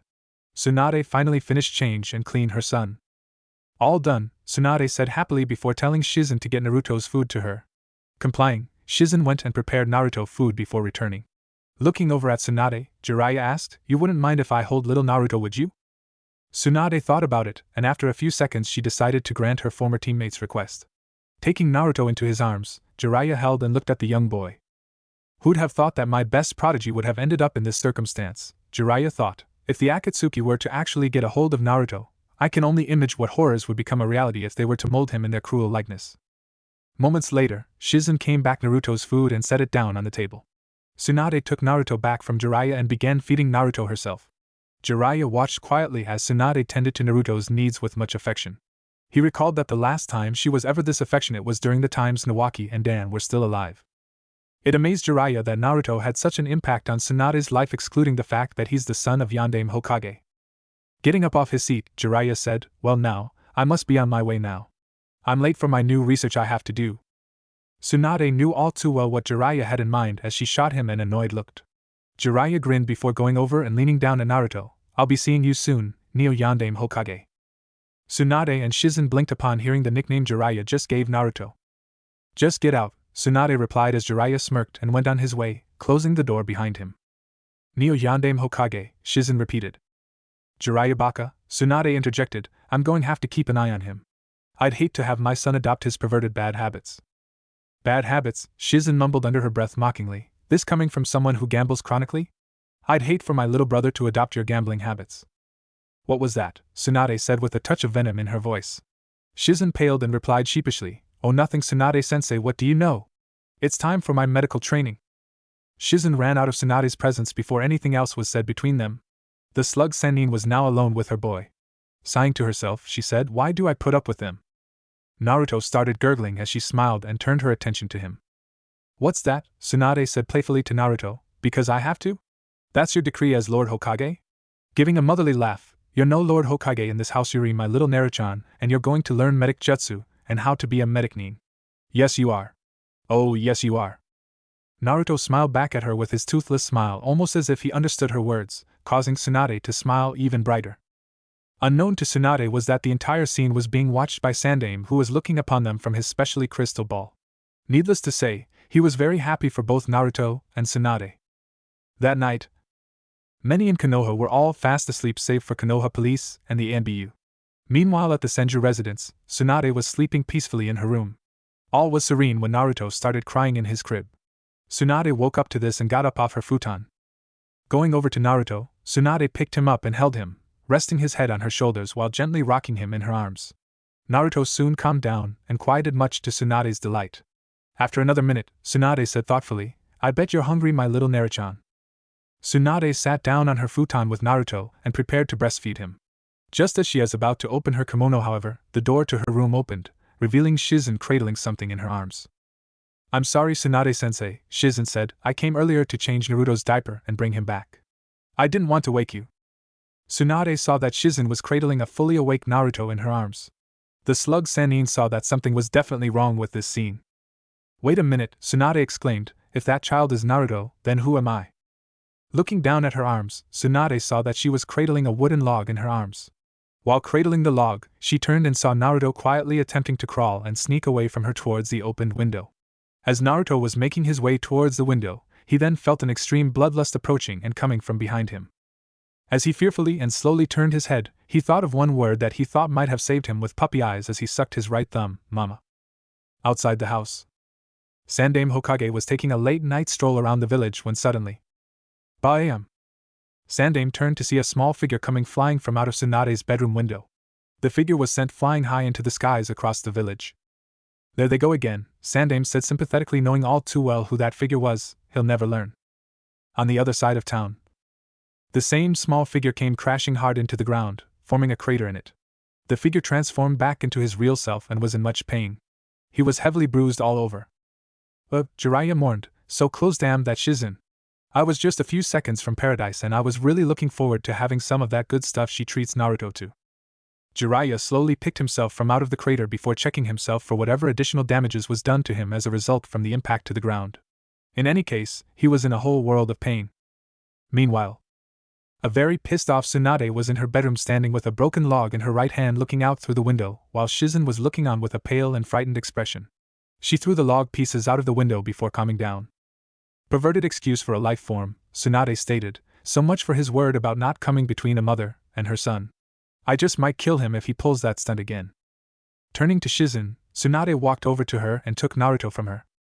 Thank you, Shizen, Tsunade thanked, I'll take it from here. Shizen nodded before quickly exiting the room and closing the door behind her. Tsunade then went over to her futon and sat down on it with Naruto in her arms. Opening her kimono, Tsunade began breastfeeding Naruto, who accepted her nourishment with adoring want. My, you were certainly hungry, weren't my little Naruchan? Tsunade smiled affectionately while caressing Naruto's soft blonde hair. After a couple of more minutes, Naruto was done drinking her milk before Tsunade closed her kimono and stood back up, rocking and singing him to sleep. A/N. I'm feeling lazy about writing a song of any sort. Therefore, think up of any bedtime songs you know of that a mother would sing to her newborn. After another 12 minutes, Naruto fell fast asleep in her arms. Going back to her futon, Tsunade laid Naruto down gently on it before lying down next to him and pulling the covers over them. "Good night, my little Naruto-chan," Tsunade as before she gave him a gentle kiss on his forehead and going to sleep herself with Naruto cuddled close to her. Chapter 7: A Dark Awakening. 8 years later. Over the course of 8 years, Naruto, age 8, grew up being raised by Tsunade, age 46, and Shizun, age 23, with Jiraiya, age 46, staying around occasionally to guide Naruto's mental development as he gradually absorbed Yandame's mental and physical attributes. When it came down to it, what more did one really need? Many things happened during the course of time. Tsunade and Shizun were both medic neens, obviously therefore, Naruto ended up having a fairly advanced vocabulary for his age complement with what he was getting from his incarcerated father Yandame Hokage. Naruto however wasn't aware of the fact that Yandame was sealed inside of him. Around the time Naruto was about to turn 5, Tsunade stopped breastfeeding Naruto. It surprised Shizun and even Jiraiya and Sandame that Tsunade had been breastfeeding Naruto for nearly 5 years with the use of her Uedo Togi no Jutsu. And speaking of this jutsu, Tsunade taught it to selected female medic neens of Konoha who sought become infant nursing neens. To say that this new medical jutsu was a mere success would be an understatement, as many of females medic neens from other villages traveled to Konoha to learn this new medical jutsu, along with whatever other new medic jutsu they could learn. Tsunade didn't miss the opportunity to charge for the training, which surprisingly wasn't refused since she originated the jutsu. Tsunade's new jutsu and several others she was willing to teach made quite an impact in the medical practice, which helped boost her reputation highly in the medical fields. With the money she was making though, Shizun had to be on her back constantly in order to prevent Tsunade from gambling it all away, and pay off the debts she owes. Growing up with a family, one's parents naturally pass on what skills they have to their children. A father will gladly teach his children how to play a sport or practice a trade. A mother will teach her children, whether they like it or not, social etiquette and how to deal with people, and so on. Now when you're growing up with a mother and sister who contributed a great deal toward modern medic neen theory, you pick up some things. Of course it wasn't until shortly after Naruto's 4th birthday that he actually started to actively follow in his mother's footsteps in the medic field, much to Tsunade's joy. Sandame didn't mind Naruto learning to be a medic neen. This was in contrast with the time when he was younger, when he turned down the idea Tsunade suggested in training shinobis to be medic neens years ago. His reasons at the time were because during that time Konoha was at war and had little time and resources available to even begin starting up medical training course for shinobis. But now times have changed and things are different now. If she wasn't teaching medic neens, healing, performing surgery, or gambling, Tsunade spent large measures of her time with Naruto and teaching him, whether it was in the arts of medicines, jutsu or combat, although she was a bit of a slave driver when it came down to learning healing and medic jutsus. Even that was a bit of an understatement. It was perfectly clear to everyone how attached and very protective the slug Sannin was with Naruto. For any mother who cared deeply for their children it was truly understandable. On occasions, Tsunade took long-distance travels from Konoha and journeyed to other villages, whether it was for medical businesses or gambling fun. Naruto was taken wherever she went, and Shizun followed of course. Shizun and Naruto became very close as she became a big sister figure to him, thus being called Shizun-nichan by Naruto. To Shizun's dismay though, Naruto did pick up some of Tsunade's habits on gambling. However, to Tsunade's annoyance though, Naruto was actually a little better than her and even won a few games to Shizun's surprise. Sandame became like a grandfather to Naruto, although he's rather annoyed at the fact that Naruto constantly refers to him as either old man or old geezer, something he suspects the boy picked up from Tsunade. Once in a while, Sarutobi would pay Jiraiya some visits during his training session with Naruto. From what Sandame was seeing, Naruto was making impressive progress. The aged Hokage knew of the nickname Jiraiya gave Naruto and found it fitting in some respects, although Jiraiya would call Naruto Neo Yandame Hokage in a surprisingly mocking way since Naruto started calling him Eroji-san, perverted uncle. In spite of this, Jiraiya did become an uncle figure to Naruto, a perverted uncle nonetheless though. Although he helped in training Naruto in how to control some of what he already acquired from Yandame without his knowing of it yet however. Naruto grew annoyed at the number of times Jiraiya would get distracted for periods of time in looking at pretty girls and women when he was supposed to be training him instead. One day, during Naruto's training with Jiraiya, Naruto's frustration in Jiraiya repeatedly paying little attention to him and watching a bunch of 18-year-old girls in bikinis play together in a water stream boiled to the point that Naruto ran and punched him so hard with all his strength that Jiraiya literally was sent flying high in the sky, before crashing down into the stream where the girls were. Needless to say, the girls welcomed the pervert with anything but open arms as they inflicted additional injuries on him as he cried for help. Tsunade laughed her ass off in tears when she found out about the incident. Evidently Tsunade's temper also rubbed off on Naruto.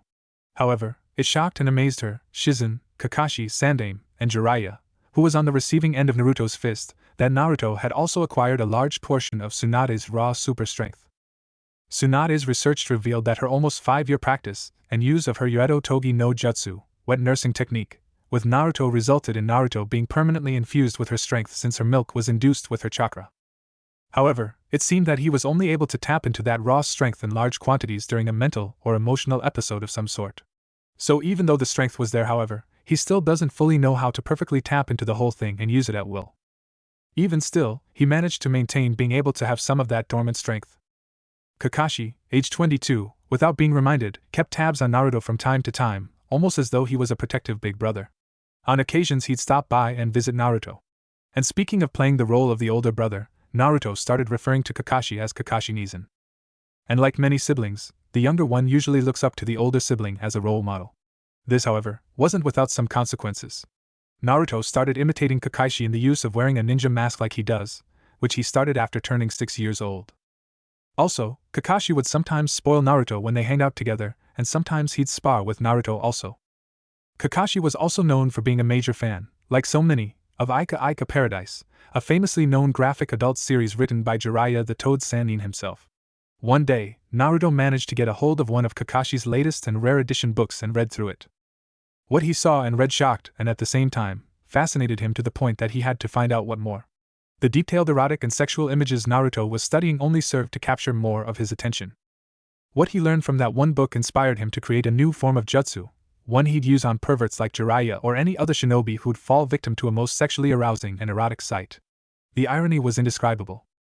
After Kakashi realized that his new book was missing, he frantically searched all other for it for 2 days, until he found it with Naruto, who was reading the book for a third time. Naruto apologized but explained that after seeing him read those books so many times, it sparked his curiosity to see what was so interesting about it, so he took his new one the moment he saw that his guard was down and read the whole book through. Rather than being angry, Kakashi was impressed by the boy's ability to outwit him, but then again, Naruto was infused with his master who taught him the ways of the shinobi. Naruto wanted to use and test out his new jutsu on Kakashi, but decided against it since Kakashi wasn't mad at him. He called his new jutsu, Oiroku no Jutsu. While growing up, Naruto became a major addict for ramen. It was no surprise to Jiraiya that Naruto would unknowingly be like his father, who like him, was a ramen addict. Tsunade had to be on his back about eating healthy foods, fruits and vegetables and not an excessive amount of starch and carbohydrates. Although Naruto did eat the other healthy foods as Tsunade told him to, however, he would retort back to his mother about her unquenched love for sake, resulting in them hitting occasional stalemates. A month later, Tsunade was sleeping on her futon in her bedroom that night when a small figure entered her room. The figure made his way toward her when Tsunade turned and opened her eyes to the young boy stopping where he was and standing in front of her. "Naruto-chan," Tsunade said, "why are you awake? Shouldn't you be in bed sleeping?" Nervously, while holding his right arm that seemed to be hurting for some unknown reason, he answered, "Kao-chan, too had a very bad dream. Can I sleep here with you?" It didn't take a scientist to see that Naruto was very frightened about whatever nightmare he had. Instead of asking about what his nightmare was, she simply grabbed and raised her blanket, granting Naruto access to sleep on her futon with her. Happily, Naruto hurried and climbed in, hugging Tsunade as though she was his only sanctuary and source of protection.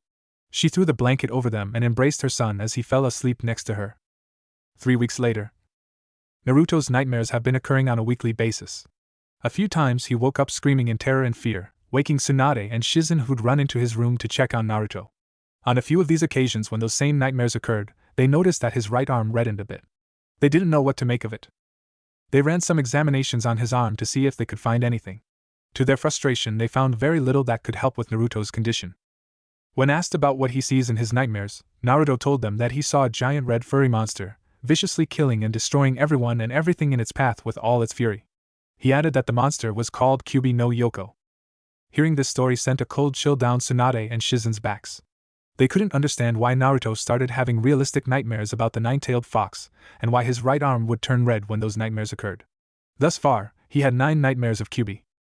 A week later, Naruto was in Sandame's office that morning after Tsunade and Shizen went to work at the hospital. The present Hokage had called Naruto in, wishing to discuss something with him. Naruto was now standing in front of Sandame with his now long blonde hair that reached down his back in a braided ponytail, with some spiked hairs resting over his forehead.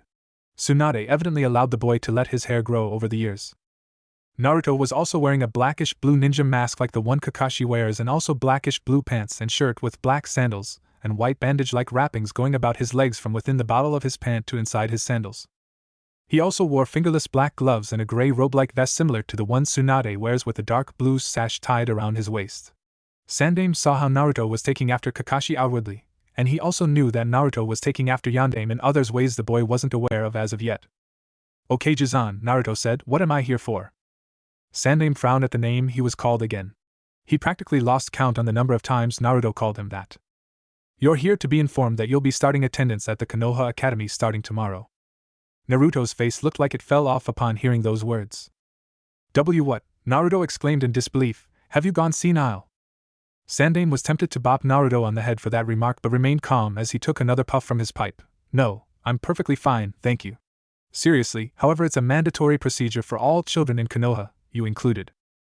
It's essential that you go through the 4-year procedures of attending and graduating from the academy to become a genin and climb the shinobi ranks from there."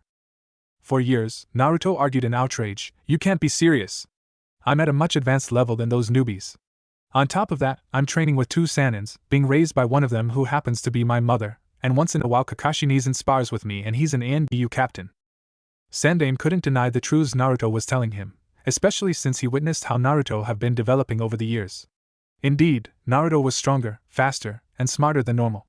If anything, Naruto was most likely at Jounin level now, but his development to Kage level was still in progress, and had several more years to go.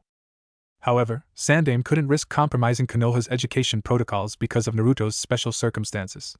He had to protect Naruto's secret, although Naruto himself wasn't aware of it ironically. "You want me to join the academy? Fine," Naruto retorted, "but since my skills and knowledge are at a higher level, at least allow me to be part of this year's graduating class." "You and I both know that's not a possibility," Sandaime replied. "Something like that would raise one too many questions and many would think that I'm showing unfair favoritism, especially since your mother happens to be Tsunade, and your trainer is Jiraiya, both of whom happens to be my former students. I'm sorry Naruto, but you're going to have to earn your shinobi ranks like everyone else." Took another puff from his pipe. "If anything Naruto, the 4-year experience might serve to humble you." Sandaime's sense of logic, which was completed with his last statement, infuriated the 8-year-old Naruto. The aged Hokage saw Naruto's indignation and displeasure at what was handed down to him. "That's it, old man," Naruto exclaimed as he stood before Sandaime defiantly. "You asked for it. I didn't want to do this, but you left me with no other option." Sandaime took it as though Naruto had threatened him. Before the Hokage could say or doing anything to reprimand him, Naruto formed a seal and said, "Oiroku no Jutsu." There was poof of white smoke from Naruto, and when the smoke cleared, what Sandaime saw was a very beautiful naked 19-year-old girl with a most ideal feminine figure, large breasts like Tsunade's and long blonde hair that went down her back reaching her backside with some strands of hair cover her lovely face. She was completely soaked and wet all over with water dripping down her slender body and hair with the light reflecting off her body, adding luster to her appearance. She possessed an alluring smile that showed that she didn't mind being seen the way she was. Her left arm was over her breasts while her right hand was over her haired crotch. There was some steam around the girl's body, but it was light enough for Sarutobi to see her in all her lustrous nude glory. "Please, Sandaime-sama," the female asked with a most sensual and erotic feminine tone before licking and sucking her left index finger, "may I please join this year's graduating class? I promise to make it a decision you'll never regret." Sandaime screamed before falling off his seat and crashing down to the floor, twitching and falling unconscious from a heavy blood loss. Naruto reverted back and looked on in shock after seeing what just happened, before bursting into a fit of laughter. He couldn't believe that Sandaime Hokage, the proclaimed professor of jutsu, easily fell victim to a jutsu created by an 8-year-old. Sandaime regained consciousness in time to see Naruto laughing hysterically at his dilemma. He grabbed some napkins and cleaned the blood off his face and floor.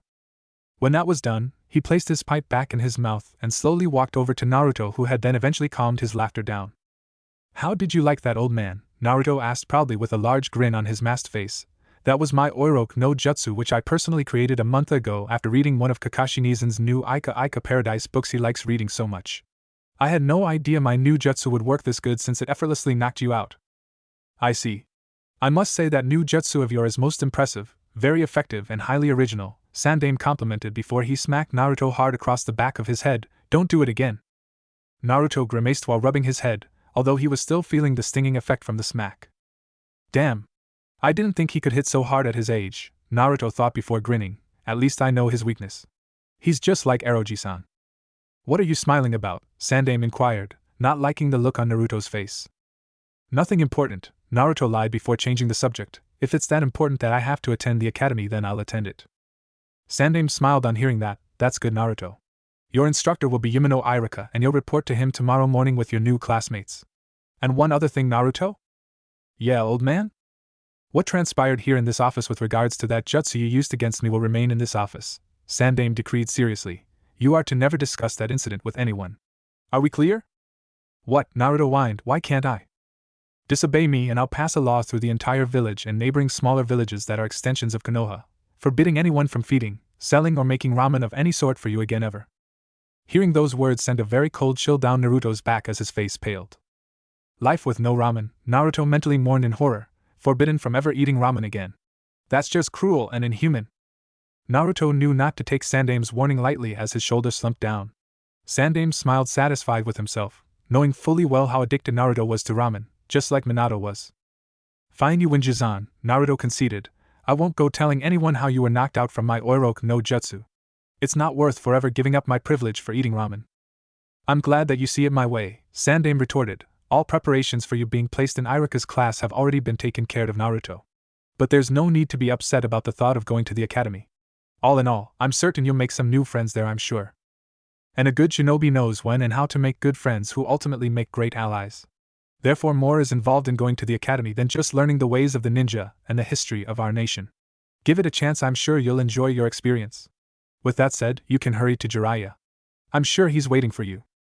Naruto started on his way when. Naruto. The boy turned to Sandaime, who now had a look of concern on his face.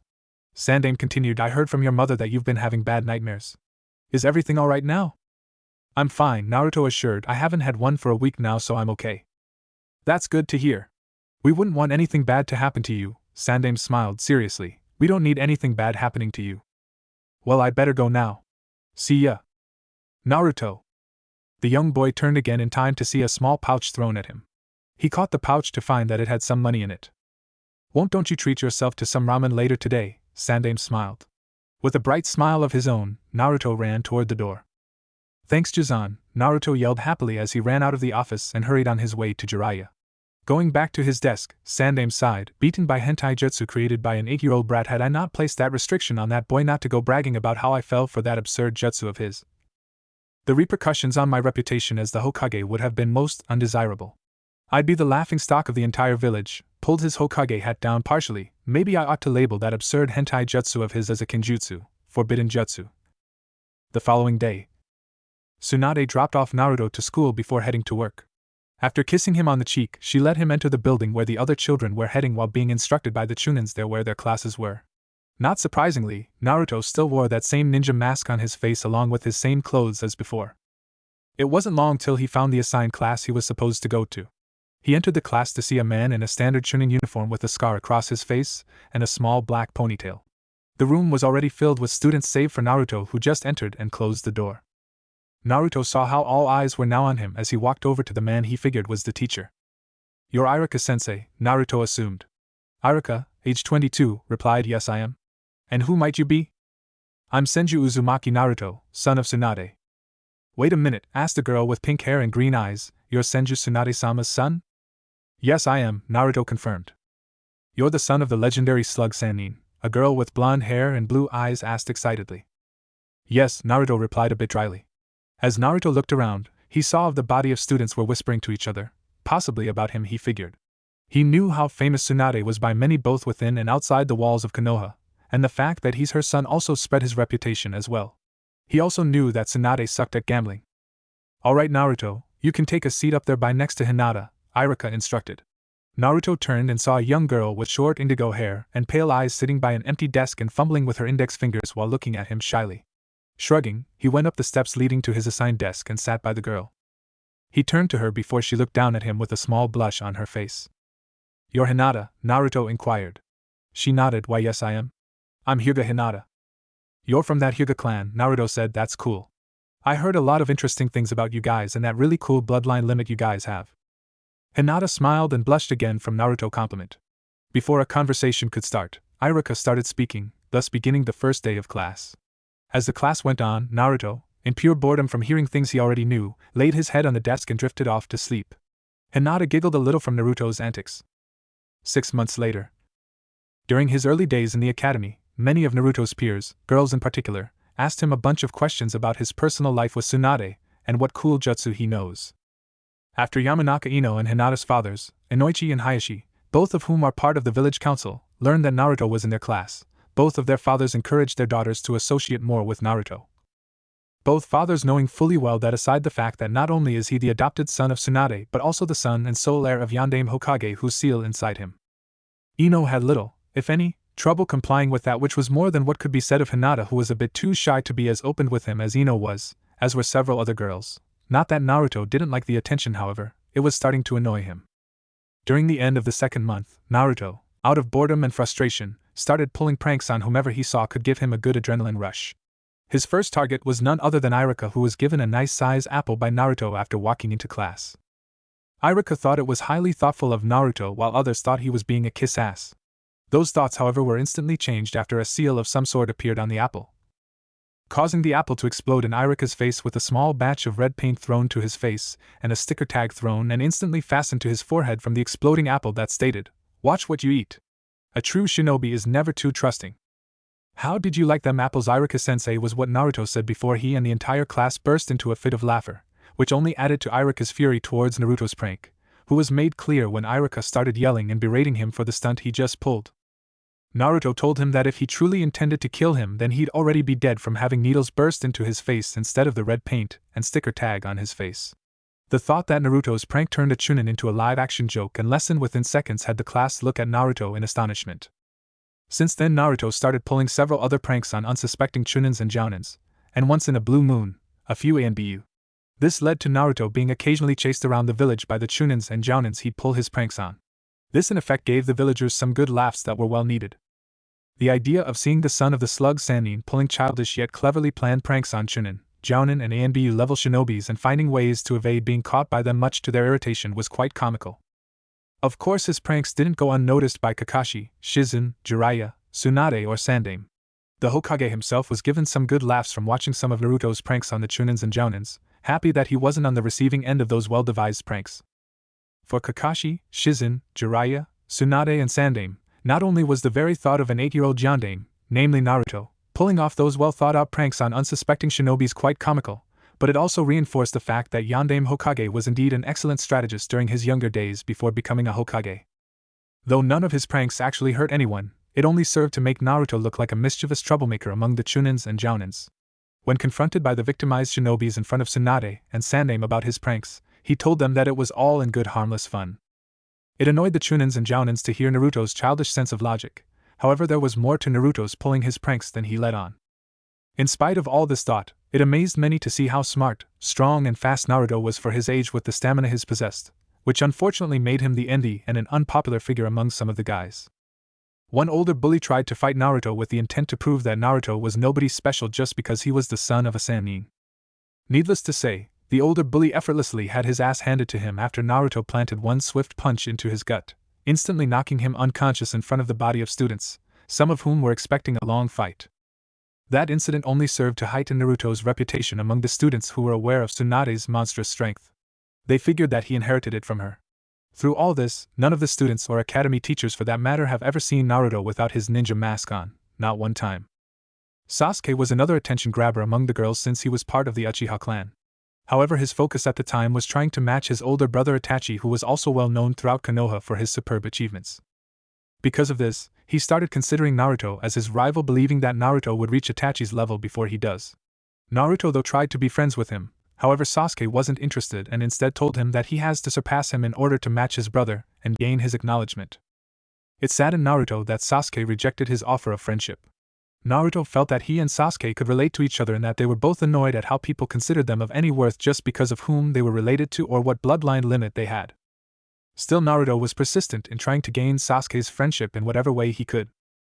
In regards to Irika, it annoyed him to no end that Naruto would use his class to sleep in and yet have the capacity to pass and even ace his tests. But what did you expect when your mother is a Sannin and medic specialist? Some in the class found it humorous, some of the girls found it cute, one Nara Shikamaru found it troublesome.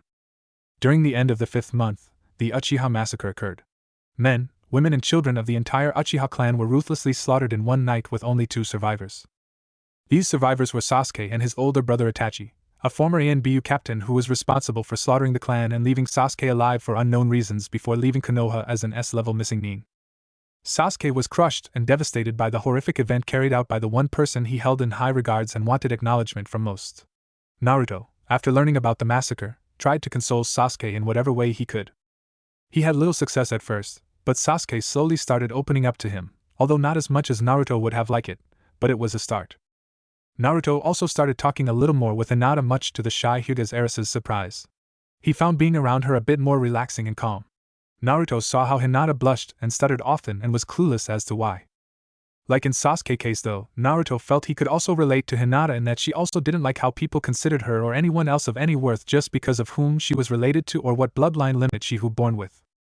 2 days later. Late that evening, Naruto was training by himself in a training field outside the village. It was one of the training grounds Jiraiya would regularly take him to teach him there. Occasionally Naruto would train by himself till it was late, and sometimes return home only to be scolded by Tsunade for coming home past curfew. He'd usually mumble something along the lines about how does it make sense for a shinobi to be given a nighttime curfew if they're expected to handle serious missions during late hours. In any case, Naruto was working out some steam after being told off by Iruka for falling asleep in class again. Iruka baka, Naruto snorted, still feeling irritated, as if I'm the only one who falls asleep his class. There's that other kid, what's his name, Shikamaru, who constantly gets bored in class and falls asleep as well. And yet I get yelled whenever I fall asleep. Of course, there were other factors that frustrated Naruto. The fact that his right arm would start hurting a lot out of nowhere whether he was sleeping or awake, which has been the case for several months with no satisfying answers to fix the problem added to it. Alongside the fact that on several occasions during the passing months he'd have realistic nightmares of Kyuubi. These factors were also among the reasons for his pranks and intense solo training. It was to distract him from his problems and frustration, and relieve him of his stress, even if only temporarily. After another 10 minutes, Naruto called it a night and decided to head back home. On his way, though his right arm started hurting again, this a whole lot more than usual. The pain was excruciating as he cried out loudly from the pain with tears falling from his eyes. It was as though his arm was on fire, literally. He pulled his fingerless gloves off, and that was when a burst of chakra came from his arm, from the elbow down to his fingers. The thing about it was that the chakra wasn't blue, it was red. Adding to the pain was the fact that Naruto felt burning sensations on his masked cheeks as if someone slashed both sides of his face with a 3-clawed gauntlet that was on fire. He pulled his mask down in hopes that the cool breeze would help to calm the pain a little, but it was to no success as 3 jagged designed whisker marks appeared on both sides of his face. Naruto screamed louder as the power of the red chakra intensified to higher levels till his arms grew heavier and heavier before a quarter-sized circular tear appeared on his palm with some blood now pouring out from it. Unable to hold up his unnaturally loaded arm, Naruto's bleeding hand slammed down to the ground, causing the red chakra to flow into and through the ground away from him into the opening in front of him. Moments later, a glowing seal of some sort appeared on the ground and a mighty burst of white smoke appeared from where that seal was, covering the scene in front of Naruto, giving off a killer intent filled with unparalleled bloodlust. When the smoke cleared, Naruto's eyes widened in sheer fright and terror at what he was beholding before him. It was the very same 9-tailed monster he's been seeing repeatedly in his nightmares. Yurikyu Kyuubi, Naruto barely voiced. Indeed, it was the fearsome Kyuubi no Yoko, wagging all 9 of his large tails in all their glory. The massive beast, seeing Naruto, leaned in closer to him until they were face to face. Detecting a scent similar to that of Yondaime Hokage radiating off Naruto, the great fox narrowed his red eyes venomously as he looked upon the frightened child whose right was still flared with red chakra. With his deep and inhuman voice, Kyuubi said, "I want to devour you, kid." Chapter 8, Servitude. Back at Konoha. Everyone in the village felt that mighty killer intent, one they haven't felt since the death of Yondaime Hokage. The younger generation, this consisting of Harino Sakura, Yamanaka Ino, the Hyuga children and all the others were frightened by the unparalleled monstrous bloodlust but didn't know what was powerful enough to generate such a dreaded feeling. All of the dogs at the Inuzuka clan were cowering in fear while the bugs were Aburame clan were in a dreaded frenzy. Elsewhere, Tsunade and Shizen felt that killer intent and they ran outside their house to see where it was coming from. It was no surprise that everyone fearfully stopped whatever it was they were doing upon feeling that killer intent. After sensing where the intense bloodlust was coming from, a look of terror and fear for the worst filled Tsunade's face when a realization struck her. Naruto, Tsunade screamed as she ran as fast as she could towards where Naruto was. Shizen followed close by as a number of Jounins and all of the NBU, and Sandaime himself ran as fast as they could to the direction Naruto and Kyuubi were. 10 minutes later, Tsunade, Sandaime, Shizen, Kakashi and all the other jounins and A&B were making their way to the scene, with the killer intent becoming stronger and fiercer the closer they got. When they almost arrived on the scene, they suddenly saw a burst of unearthly white smoke bathe the entire area, followed by a very thunderous beastly roar. After several minutes of chaos, everything was now serene and calm, and the monstrous killer intent was gone, as if nothing had happened at all. "Is it over?" a confused Shizen asked. Not bothering saying anything, Tsunade hurried to the location only to find her son Naruto laying motionlessly face down on the ground unconscious, almost as if he was dead. "Naruto!" Tsunade screamed again as she and the others ran to Naruto. Reaching him first, Tsunade knelt and pulled Naruto to her. Upon seeing his arm, she noticed that his right arm suffered from severe abnormal churka burns. What she also noticed was an unfamiliar seal that was on his right palm, which was glowing and weakly flashing in a bluish glow. The seal looked like a circle that had within it something resembling a circulatory blood system with a symbol similar to the spiral in the center of the seal. Around the outside portion of the seal were 9-star spirals. It glowed momentarily before both it and the seal vanished into his palm and completely out of sight. Turning her attention away from that for now, she looked down at his face and saw that some blood was coming out of his mouth, along with jagged design-looking facial whiskers, which vanished off his face as though they were never there. She froze at the sight of his blood coming from his mouth, recalling what happened to Kawaki and Dan. Shizen, recalling Tsunade's hemophobia, went over to aid Tsunade and her kid brother. In spite of her fear of blood though, Tsunade snapped out of her trance and tried desperately to heal him enough to stimulate a pulse, not wanting to lose another precious person in her life again. It would devastate her to no end should she lose Naruto, Sandaime, and Shizen thought. "Don't you dare die on me, Naruto!" cried Tsunade as some tears fell from her eyes and down her face. "You hear me, Naruto? Don't you dare die on me! I already lost one too many important people in my life and I'm not about to lose you." Sandaime and the others watched as Tsunade did what she could to heal and help her son. After a few moments, a pulse was detected. Though it was weak, but it was enough to make it clear that Naruto was still alive. They wasted no time in bringing Naruto back to the hospital for further medical treatment. If anything, everyone wondered if it was Kyuubi that caused all this, and if so, why did it take off before they arrived on the scene and left Naruto alive? Things just weren't making any sense. 5 days later, Naruto was in the hospital lying on the bed unconscious. His injuries were treated and bandaged, and he had a 4 needle inserted into his left arm. He was still in a coma and hadn't gained consciousness since the incident. Tsunade stayed at his side the whole time, checking on him every now and then. Jiraiya hurriedly returned back after learning about the incident that had the entire village in an upheaval, which Sandaime had to calm with much effort. He explained that an enemy force used some form of advanced and powerful genjutsu to deceive them into believing that Kyuubi has truly returned and set them into mass panic, which would have no doubt left them open to a surprise attack not by Kyuubi but by invading villages or nations. This served to calm the nerves of the people, although he himself was sure for how long. Word, however, about what happened to Naruto spread like wildfire as the villagers gave their condolence to both Tsunade and Shizen. They figured that Naruto must have gotten caught and attacked by the enemy force Sandaime spoke of. During the 5 days, the ANBU went on an all-out search to investigate if Kyuubi was truly in the vicinity of the village or anywhere else. They surprisingly found nothing that would have remotely led to anything indicating where Kyuubi was or if he's making his return to Konoha to finish what he started 8 years ago. 3 days after the incident, Tsunade brought to Sandaime and Jiraiya's attention about the unknown seal she saw on Naruto's right hand before it vanished into his skin. After giving the Hokage the details of how the seal looked like, both he and Jiraiya went to work to see if there was any information about this mysterious new seal. However, Sandaime couldn't help but think as to why that particular seal Tsunade described to him sounded rather familiar to him, although it certainly wasn't the sealing jutsu Yondaime described to him years ago before he went to battle the Great Fox. Back at hospital, Naruto started opening his eyes to the environment he was now in. After his eyes came into focus, he realized that he was in the hospital. He turned and found Tsunade sitting and sleeping at a table next to his recovery bed on the right side of him. From the looks of it, he saw that she had little rest. He was about to wake her up when he turned his right hand and looked at it. That was when everything came flood back to him, the event at the training ground, to Kyuubi making an unexpected appearance to what he discovered and learned after he fell into a coma. Tsunade groaned as she gradually opened her eyes to see Naruto was now fully awake. "Naruto," Tsunade exclaimed happily as she embraced him tightly, "I'm so happy that you're alright." "Yes, Mom," Naruto choked, "I'm fine but your hug is crushing me." Embarrassed, Tsunade released Naruto who gasped for breath. "Naruchan," Tsunade asked with motherly concern, "are you hungry? I can go get you some of your favorite ramen from Ichiraku if you want." Not being one to turn down ramen, he accepted. Before she went on her way, Naruto called to her, "Mom." Tsunade turned to Naruto who surprisingly had a serious look on his face. "Is it possible for you to get Jizan, Eroji-san, Kakashi Nizan and Shizen Ichin to come here? There's something very important that I have to discuss with all of you. Tsunade nodded and went on her way, wondering if what her son had to discuss with her and the others had anything to do with what happened 5 days ago. 2 hours later. The people who Naruto requested were now present inside the room with 2 A and BU standing on guard outside the room. The Hokage instructed them that no one was allowed inside the room until he exited.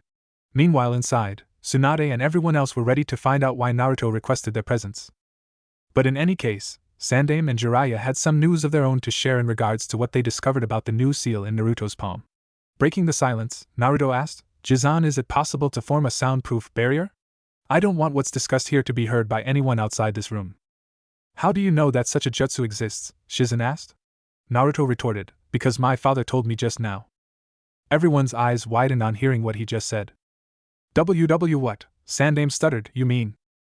"Yes," Naruto replied while giving Sandaime a look requesting to activate the jutsu. Nodding, Sandaime went through a series of hand seals before activating the jutsu. A streak of bluish-white light went around the room before disappearing. Sandaime nodded that the jutsu was complete. Seeing this, Naruto continued, "I'm now aware that Yondaime Hokage, my father Namake's Minato, is sealed inside me." Everyone was silent in the room. They didn't know what to say or think. They figured that Naruto might be angry at them for keeping what they knew a secret from him after all these years. Seeing the looks on their faces, Naruto assured, "I'm not angry at anyone if that's what you're thinking. My father told me everything in regards to the event that happened 8 years old when Kyuubi attacked the village, and how both he and Kyuubi got sealed away inside me." Hearing those words sent cold chills down everyone's backs. It was true then. Kyuubi didn't die at all and was in fact sealed into Naruto after all. "I bet you're wondering how both Kyuubi and my father both got sealed away, when my father supposedly was to be consumed by Shinigami after Kyuubi was sealed away. It's a peculiar story really, and it goes back to the time my father was preparing to do the sealing jutsu during his battle with Kyuubi." Everyone listened intently as Naruto related everything he was told to by Yondaime. "When my father was on top of Gamabunta, he started initiating the required hand seals for the Kenjutsu. But before he was able to do the final hand seals, Kyuubi unexpectedly lashed at him, much to his surprise. In a sudden panic, my father raced and ironically formed the last hand seals incorrectly and called out the wrong jutsu, which resulted in an entirely different entity to appear, this one being Chidori Megami." Sandaime and Jiraiya heads shot up on hearing this. "Chidori Megami," Jiraiya repeated, "I thought she was just a myth at first. That was until I recently did some research on her." "For your next limited edition of Ika Ika Paradise books, Eroji-san," Naruto interjected and teased, "trust me, she's anything but what guys in their right minds would want to have perverted thoughts of." In spite of the seriousness of the situation in the room, everyone but Jiraiya couldn't help but burst into laughter at what Naruto just stated, much to everyone's surprise. Jiraiya blushed from both embarrassment and annoyance. "How dare you mock my profession, Gaki?" Jiraiya retorted indignantly. "Sorry, but my father egged me into saying that," Naruto admitted. Jiraiya snorted, "I can believe this. Minato, although smart and charming, was also a wise guy much like yourself when he was my student," mockingly, Neo Yondaime Hokage. "Seriously though," Sandaime interjected, "Chidori Megami is no myth. She too can be summoned with a master Kenjutsu. However, such a Kenjutsu has been lost for many centuries, and as a result her existence was said to be nothing more than a lost myth. That ended when my father summoned her by a fluke," Naruto explained. "Her kind of sealing is very much different than the one my father found originally, which summons an entirely different and darker entity known as Shinigami." Everyone nodded their heads to Naruto, confirming that they knew what he was talking about. Sandaime started, "Yes indeed.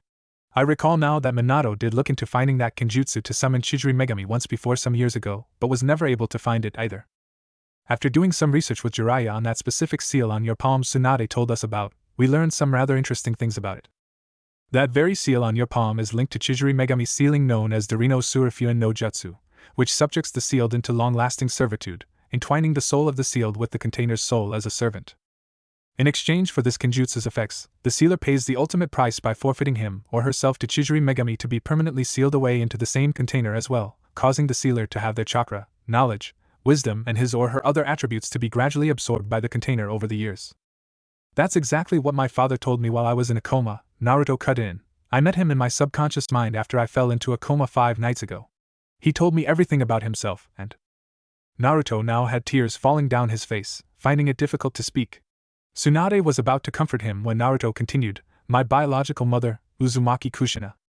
Tsunade felt a pang in her heart, as she now started having tears build up in her eyes before they descended down her face. She wanted to tell Naruto the truth, but was never able to move herself to do so, fearing what it would do to the mother and son bond she formed with him. Over the years, she really started seeing herself as the boy's mother and him as her real son. She grew strongly attached to Naruto as loving mothers do with their sons. A few soft sobs escaped her throat as her head lowered. This, of course, didn't go unnoticed. "Tsunade-sama," Shizen said consolingly. Tsunade looked at Naruto, making direct eye contact with him. She didn't know whether or not he was angry at her for not telling him the truth after all these years. She was afraid that he'd hate and resent her for it. "Naruto-I," Tsunade cried. "Don't cry, Mom," Naruto said softly with tears of his own still fall down his face.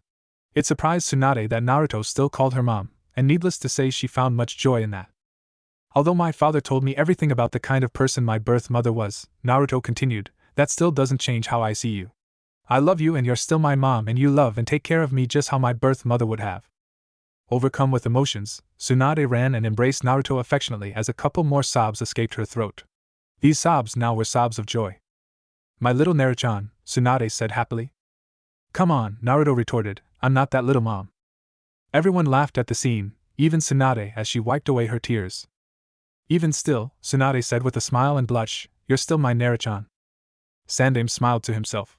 He was very happy for both Naruto and Tsunade, as was Shizen, Kakashi and Jiraiya. Naruto, after wiping away his tears, then said, "My father was permanently sealed away into my stomach, and is gradually having his attributes infused into me. It sounds rather freaky and disturbing though. It's like I'm my own father." Everyone sensed the feeling of nausea that Naruto was feeling at that moment.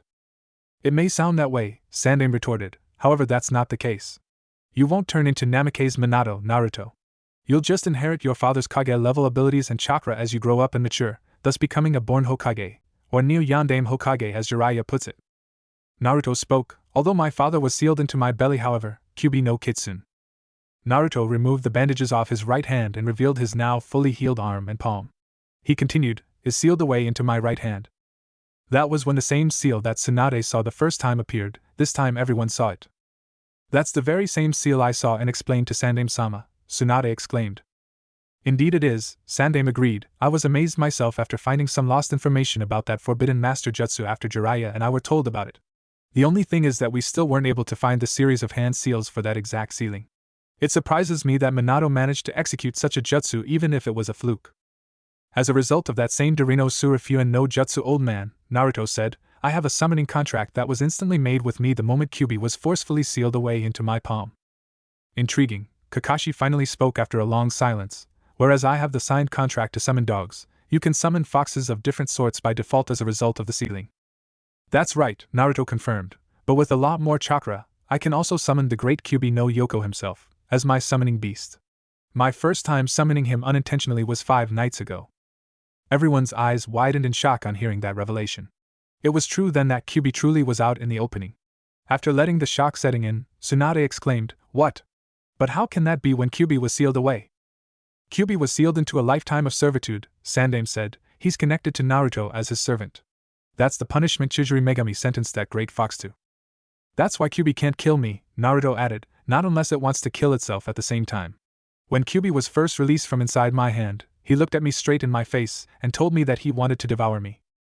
But then he added that he couldn't because he'd be killing himself in the process since we're linked through the Servitude seal. Although I can summon the Kyuubi, however, this isn't without a penalty.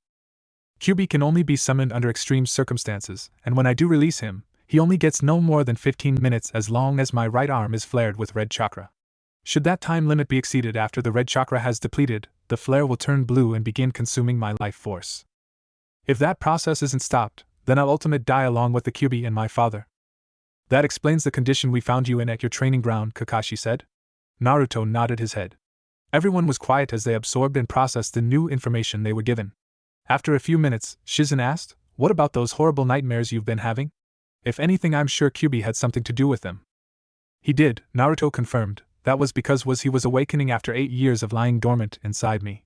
Those nightmares I started having over the course of 7 months were the results of his gradual awakening, and my body was adjusting to his awakening presence, which was why he was able to come out of my arm the first time without my control." "Does that mean that you'll still be having those horrific nightmares?" Tsunade inquired. "No," Naruto answered, "at least I hope not. I hate waking up screaming at night, or in the morning for that matter." "Who doesn't?" Tsunade added. I lost count on the number of times you ran into my room and into my bed seeking sanctuary to confide in aught that I minded. I'll admit that it made me feel good knowing that you believe I'm your greatest source of protection." With a mock hurt and sad expression, Jiraiya said to Tsunade, "You never allowed me to seek sanctuary in your bed when I had my nightmares. I know I could have made you feel just as good, you know." No one in the room missed the perverted meaning behind Jiraiya's statement. It took all of Tsunade's self-control not to severely hurt and cripple Jiraiya for twisting and perverting her words to Naruto. Kakashi, on the other hand, was giggling perversely while Shizum looked at both Kakashi and Jiraiya in disgust. Sandame simply shook his head. "That Jiraiya he'll never learn." Turning to Sandame, Naruto asked, "Hey old man, since I'm actually a Namikaze, does that mean I can go live in my father's estate now?" "As much as I'd love to let you have your inheritance, however I can't let you at this time," Sandame sighed. "You haven't reached the required age to claim your inheritance, and I'm sure Minato told you that he made a lot of enemies in many lands and villages who'd want nothing more than your death should they learn that you're his son." "Aren't I popular already?" Naruto retorted in sarcasm. "This is important, Naruto," Sandame said seriously. "You are the last one of the Namikaze clan and Minato's surviving legacy. We can't afford to have you killed and your clan completely wiped out." "Naruto." Sandame sighed again. The Namikaze clan was once a mighty and prestigious clan in Konoha. They specialized in sealing spirals, creating and mastering new jutsus. "They were that advanced?" Shizun asked. Sandame nodded to her before returning his attention back to Naruto and continued, "However, because of the war Konoha was in many years ago, the Namikaze clan was nearly obliterated since they all fought in that war, and the Namikaze clan had many enemy clans from other villages and nations that sought their destruction. Originally your father, the sole survivor of the Namikaze clan, was going to rebuild his clan starting with you. Unfortunately, because of everything that's transpired, it's now your responsibility to not only succeed your father Yondaime, but also rebuild the Namikaze clan as well." Sandame remained silent as he allowed Naruto to process everything he was told. A couple of minutes passed when Naruto decided to speak again. "So I'm the last of the Namikaze clan? If that's the case, then I'll have to become stronger to rebuild and make an even stronger clan. And I won't go back on my word. That's my way of the shinobi." Sandame nodded in agreement, turned to Jiraiya. "Jiraiya, with this new knowledge we have on that Servitude sealing and its fox summoning jutsu, I'm charging you to have Naruto undergo more training to handle and control that seal along with whatever other training he has to undergo." Jiraiya nodded his head in understanding before turning to Naruto. "Looks like we'll be spending more time together with more intense training, Neo Yondaime Hokage." "I can hardly wait, Eroji-san," Naruto joked in sarcasm, much to Jiraiya's annoyance, who retorted, "Just like Tsunade. What else did you pass on to you besides her sarcasm and breast milk?" Jiraiya now found his face implanted into the floor with a throbbing large lump on the back on his head. Standing over him was an angry Tsunade with a balled-up fist. Sandame rubbed his temples and sighed. They never change. Even as adults their age, those two still behave like children. The following day, Naruto was released from the hospital and allowed to return home with Tsunade and Shizun. He was greeted by Hinata and Ino, who were very happy that nothing serious happened to him. Much to his surprise, both girls visited him while he was in a coma. However, due to Sandame's direct orders to the hospital staff, they were unable to actually go into his room to see him personally, much to their dismay, since 2A and B were posted to guard his door during his stay at the hospital. Secretly, both girls were also seeking to see his face since it's always covered with that same ninja mask of his. They couldn't help but wonder how he looks like underneath that mask, as did several other girls their age for that matter who came to see him while he recuperated at the hospital but denied access to his room. 3 days later. It was a clear and sunny day. Naruto, fully rejuvenated and healed up, was at the training ground with Jiraiya. "Naruto," Jiraiya started seriously, "you're aware that your new training will be tougher than before. Are you up to the challenge?" "Have I ever been known for backing down from anything you threw at me?" Naruto replied with confidence. "I'll take whatever new schooling you'll throw at me and then some."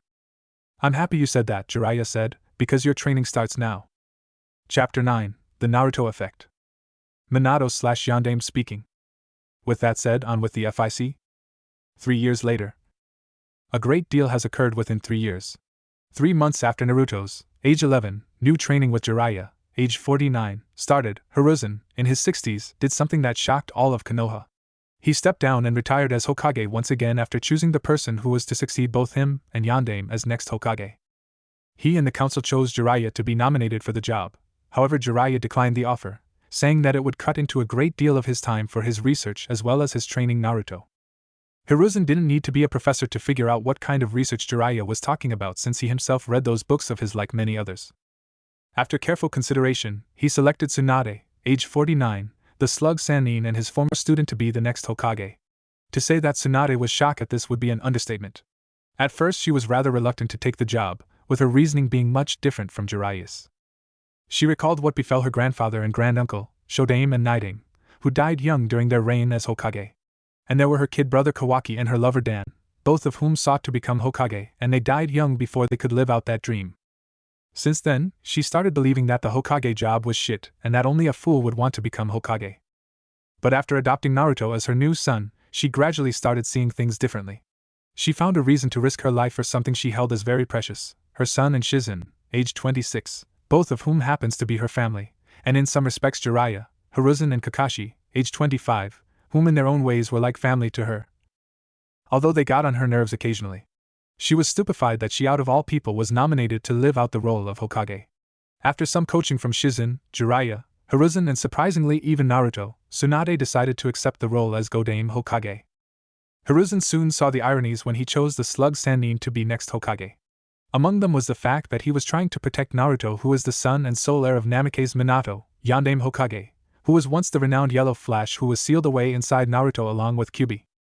During his reign as Hokage, Minato's name alone was taboo among many enemy villages and nations, and many of their military battalions were instructed to cut their losses and retreat should they have ever met him in battle. Now Naruto is the son and sole heir of Senju Tsunade, Godame Hokage, the renowned Sannin and miracle healer throughout the entire medical profession in the shinobi world.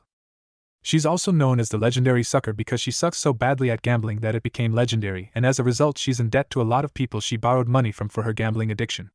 Hiruzen could only hope that her debtors wouldn't turn on Naruto as well. Hiruzen, however, was happy that Naruto didn't grow up pampered and spoiled as he feared he would have, and Tsunade saw to it personally over the years. Naruto was brought up and trained to be humble and a hard worker and earn what he felt he deserves. Although retired and enjoying it, however, Sandaime still had influence in the council and would act as Tsunade's advisor from time to time. Also, the law he placed upon all of the clan leaders, village elders and the ANBU who were aware of Naruto's heritage as Minato's son and heir was still in effect, not only because Sarutobi was still acknowledged as Hiruzen but also because Tsunade wouldn't tolerate anyone endangering her son's well-being. At the Hokage mansion, Naruto had returned home from his training with Jiraiya. Presently, the boy had a busted lip, a bloody nose, and 2 black eyes and was covered in bruises and cuts all over, and his clothes were ragged and torn. His hair was a mess and covered in dirt. Tsunade, while kneeling in front of him, was healing and tending to the injuries he endured from Jiraiya's training session. His ninja mask had long been removed off his face, for now that was. Baka Eroji-san, Naruto cursed mentally before wincing in pain. I ought to file for child abuse and training malpractice on that bum. Don't complain, Naruto, replied Minato. I felt the same way during my time when he trained me. Trust me, it'll pay off. You weren't the one who was beaten to a bloody pulp by a summoned armored toad, Naruto mentally retorted. It wouldn't have happened if you didn't make that scathing remark about how he hasn't gotten any since who knows when after using your ridiculous Oroku no Jutsu on him, Minato commented. It wouldn't have happened if he didn't stop for every 5 minutes or so during my training to look at half-naked girls at that stream he repeatedly drags me down to for his so-called research, Naruto countered. Like you didn't take an interest in reading a few of his books after stealing Kakashi's rare limited edition, which you read 3 times if I recall, Minato stated. Whatever, Naruto mentally snorted before cutting off his conversation with his father. Since the day Naruto became aware that his father Namikaze Minato was sealed away inside his stomach, he often conversed with him about how he could make improvements in all of his abilities. Oftentimes when Naruto seemingly trains alone at the training ground he'd go to with Jiraiya, Minato would coach and guide his progress, and once in a while when he's not too busy, Kakashi would stop by and hang with Naruto and spar with him on occasions. Sometimes Naruto would ask Minato questions about his life before he became Hokage. You really took a hard beating today, Naruto-chan, Tsunade said. You're most fortunate to have been infused with my super strength, although more than half of it is still dormant. If you were anyone else, those injuries would have broken bones, damaged organs and blood vessels. That makes me feel a whole lot better, Naruto remarked in sarcasm. Tsunade ignored him as she continued healing him. Since her inauguration as Hokage, she left the matters of healings and other medical issues to Shizen and the other medic needs and would enter the medic scene during extreme circumstances. But since this was her son, she'd take care of the matter herself. Although a large portion of my chakra is still dormant inside you, Tsunade stated, we'll have to work on how we can help you tap into it and use it at will. We will, Naruto asked excitedly. Tsunade smiled. Yes, however, as you train to awaken that sleeping chakra and use it to give you immense strength through near-perfect chakra control, you'll have to be very careful about how you use and apply that strength. It's not something to be taken lightly, as that strength is unquestionably deadly if not handled with caution. On the other hand, it can be a powerful asset against almost anyone and anything. What do you mean almost anyone? Naruto asked. Did you forget already who's bigger and far stronger than you, my little Naruto-chan? Tsunade teased, earning a snort from her son. He retorted, I'm not little, and I'll surpass you in time. Tsunade stuck her tongue out at him playfully and said, we'll see about that. A while later she was done healing him completely. All done. Naruto flexed his muscles and sighed, that's so much better. That's good, Tsunade said, you'll have to be able to do this as a medic nin when I'm not around, especially if you're on the battlefield. Huh? Tsunade stood up and looked her son in the eye seriously. Naruto, Tsunade said pointedly, I know you're feeling sour about what Jiraiya did to you, however consider what you experienced as a lesson in real-life scenarios. What do you mean? Back in my days when I was much younger, there weren't any medic nins in the battlefield, and as a result, many leaf shinobis lost their lives, among them being my kid brother who was killed not too long after becoming a genin. Dan was also killed on the battlefield from severe wounds and blood loss. He died while I tried to heal and revive him. Naruto knew that the topic about her little brother and Dan was very touchy subject for her, and he was very cautious about how he approached it. Tsunade wiped away her tears and continued, this is also an important lesson of being a medic nin. It doesn't matter how strong anyone is on the battlefield, because when their family, friends, or loved ones are on the hospital beds, they can't do a damn thing to help. Fathers, mothers, brothers, sisters, uncles, aunts, cousins, grandparents, and lovers will turn to you to preserve the light in their lives and in the lives their loved ones by their sides. Do you understand? Naruto nodded slowly. Tsunade continued, Naruto, you're not going to be just a medic nin like my apprentice Shizen, nor are you just the son and sole heir of Konoha's Yellow Flash, Namake's Minato, Yondaime Hokage. You're also my son and sole heir of the legendary Slug Sannin, Senju Tsunade, Godaime Hokage, Miracle Healer, the medic nin who can cure anything. That's the image people have about me, and they'll expect the very same of you once your training with me is over. The worst cases that everyone else would quit on will be brought to you, and you'll be expected to do something about it and succeed where everyone else have failed. You're the one who'll inherit the legacies and wills of fire of both your father and my own. Naruto nodded, I understand, Ka-chan. Yet another dimension was added to the reality of being a medic nin. Layers upon layers, there were always new aspects to consider. What's also true, Naruto continued with sincerity, is that not only will I be a great medic nin, I'm also going to be the next Hokage, and a great one like you, Mom, and like all the other Hokages before me. When my time comes, I will protect everyone I love and hold dear to me, and I will risk my life for this village that's been regarded as a treasure to all the Hokages. And I never go back on my word. That's my way of the shinobi. A moment later, and after deep consideration, Tsunade said, I have a gift for you, Naruto-chan. Really? Naruto asked excitedly and happily, what is it? Tsunade removed the necklace off her from around her neck and placed it around Naruto's neck. Naruto was shocked by her gesture. But he stuttered, this is the very necklace your grandfather gave you. I know, Tsunade said, and that crystal is one of 2 in the world that exist. You can buy mountains with that necklace alone. But keep in mind that with that necklace you carry the legacies of Shodaime and Nidaime, Nawaki, Dan, and the rest of our family ancestors. It's something I want you to take with you on your path in becoming Hokage. Overcome with emotions, Naruto jumped and embraced Tsunade. Happily, I love you, Ka-chan. Tsunade smiled brightly as she embraced her son as well. I'm happy you appreciate your gift, Tsunade said before she placed a light kiss on her adopted son's forehead. Now let's start on your human anatomy studies. Naruto agreed, and as the mother-son pair went on their way to the medical section of the mansion. And tomorrow you'll spend the day sparring with me, Tsunade added with a large smile. Naruto grimaced on the thought of sparring with his mother Tsunade. For what it's worth, he'd rather spar with Jiraiya, knowing that Tsunade's hits were far worse than his. Hey, Tsunade said, don't give me that look.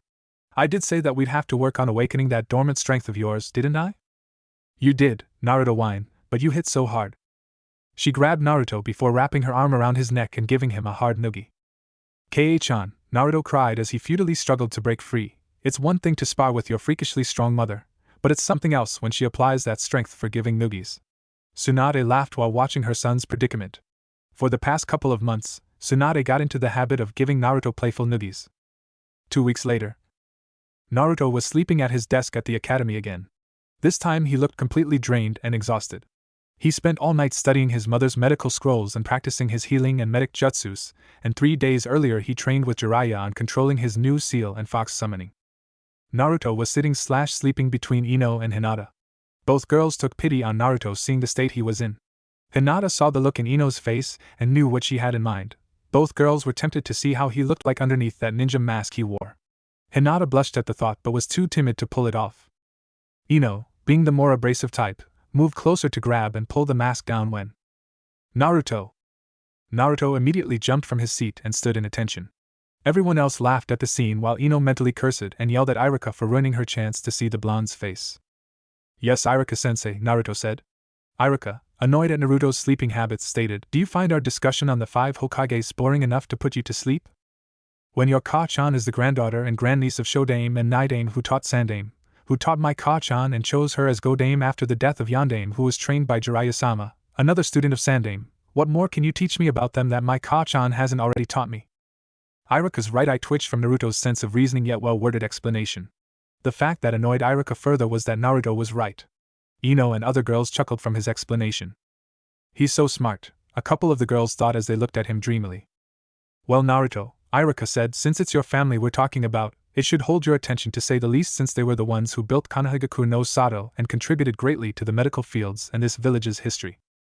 I'm sorry, Naruto replied, no disrespect to you or to my family ancestors, but I spent all last night and days prior studying and practicing with little sleep. But if you need my participation, then I'll add my 2 cents into the conversation. That's good to hear, Iruka said, although concerned about Naruto with regards to what he said earlier. We were just going to talk about Yandame Hokage. Now that I can do, Minato stated. I'm sure you can, Naruto remarked, you're the subject at hand anyway, father. I'd like to say some things about Yandame, Naruto said as he moved and went to the front of the class. Iruka stepped aside and gave Naruto the spotlight. Okay, Naruto, Iruka stated, what would you like to say about Yandame Hokage? Looking at the class, Naruto started. Yandame Hokage, whose real name is Namikaze Minato, started off like all of us here. Like some of us, he had no inborn skills or bloodline limit that we know of. After becoming a genin, he became a student to Jiraiya the legendary Toad Sannin along with 2 other genins. Under Jiraiya's tutelage, he gradually started making new advancements. Naruto continued his discussion while holding everyone's attention, including Iruka's. The class were amazed at how much he knew about Yandame in such details. The girls just looked at him dreamily, like how they would do with Sasuke. You'd think Naruto lives with the man, Kiba whispered to Shikamaru, who replied, how troublesome. Snorted Sasuke in boredom with his arms crossed. Naruto continued. Years later, Minato became the teacher to 3 genins, these being Hatake Kakashi Nizan, Rin and Uchiha Obito. Sometime later though, Obito was killed and Rin left Konoha with no one knowing anything about her whereabouts or what became of her. In all accounts, she's possibly dead. In spite of all this, Kakashi Nizan stayed loyal to Minato, and in time became an Inbu around the time Minato became the new Hokage. Before and during his reign as Hokage, Minato became renowned by many as Konoha's Yellow Flash because of a powerful jutsu he created that made him capable of moving like the speed of light, so fast that all you see is a yellow flash of light. He became a mighty force to be reckoned with and feared by many. Minato's name alone was taboo among many enemy villages and nations. Many of their military armies were warned to cut their losses and retreat should they have ever meet him in battle. Minato later married a most skilled, talented and beautiful kunoichi named Kushina, who was from the former Uzumaki no Kuni, Whirlpool country. Yandame was said to have been the greatest of all the Hokages. That was until Kyuubi no Kitsune came along and attacked Konoha. This gigantic great fox was unlike any other tailed beast. When his 9 tails were swung, they could destroy a mountain and cause a tsunami. Konoha sent their best shinobi forces to battle the great fox, but they failed to defeat it, and many were killed. Things seemed hopeless. That was until Yandame, the village's champion, appeared to do battle with Kyuubi. His presence was a sight for sore eyes to everyone there. What they didn't know, however, was that Minato was planning on sacrificing himself to save this village and everyone he viewed as precious with the use of a powerful and most forbidden jutsu. After his battle, both Kyuubi and Yandame vanished without a trace. His pregnant wife died with the child during the attack. Minato defeated Kyuubi, however a heavy price was paid for it. Since the loss of Yandame, Sandame resumed the role as Hokage until my mother, Senju Tsunade, the legendary slug Sannin, was chosen to become the Godame Hokage. Everyone stared at awe at Naruto, especially Iruka, who couldn't think of anything to add to what Naruto explained about Yandame. Naruto said a lot more than what I would have said, Iruka acknowledged while looking at Naruto in astonishment. A few of the guys looked at Naruto jealously, thinking that they could have done better, while some of the girls were thinking how smart and handsome he was. Thank you, Naruto, Iruka complimented, reclaiming control of the class again. That was a most impressive and detailed explanation you gave about Yandame Hokage. You really do your studies, I must admit. I have to, Naruto remarked as he started walking back to his desk, because Yandame is the Hokage I plan to surpass. That statement caught everyone's immediate attention, as everyone turned and looked at Naruto as if he was joking. You, Sasuke mocked, causing Naruto to stop where he was and look straight at him. Of all people intend to surpass Yondaime Hokage, the man who's said to have been the greatest shinobi and Hokage that ever lived? That's right, Naruto replied with unshaken conviction. Sasuke snorted, and what do you intend to surpass him in, do? In just about everything, Naruto answered with a large smile underneath his mask before enthusiastically adding, because I'm going to push myself to work harder to become the future Hokage of this village someday. After saying that, he continued on his way back to his seat with everyone was still staring at him in disbelief. Everyone at that moment saw Naruto in a whole new light. Naruto has quite an ambition, one of the girls whispered to another who nodded in agreement. True, but do you think he can pull such a feat off? How troublesome, Shikamaru retorted.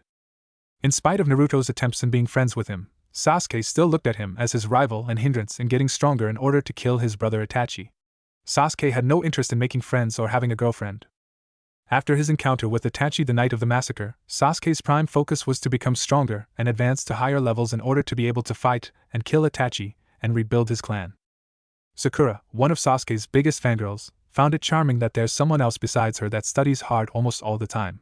She, like so many other girls, tried to get Sasuke's attention repeatedly only to be shot down coldly again and again.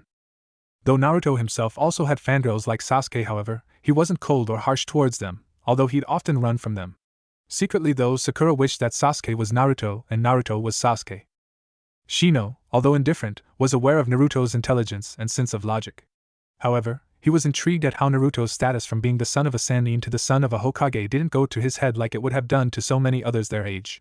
Naruto, however, was still a prankster, and a clever one at that, Shino acknowledged. Although Shino never came out and admitted it, he appreciated that Naruto didn't find him or his family creepy for their use and connections to insects and Kikai bugs, and that he was in fact amazed by it, and for that Shino respected Naruto. Chuji liked how Naruto would hang out with him, Shikamaru and Kiba and not act so fully of himself. Chuji also liked that fact that Naruto never called him fat or teased him like others have in the past. To Chuji, Naruto was really one of the guys.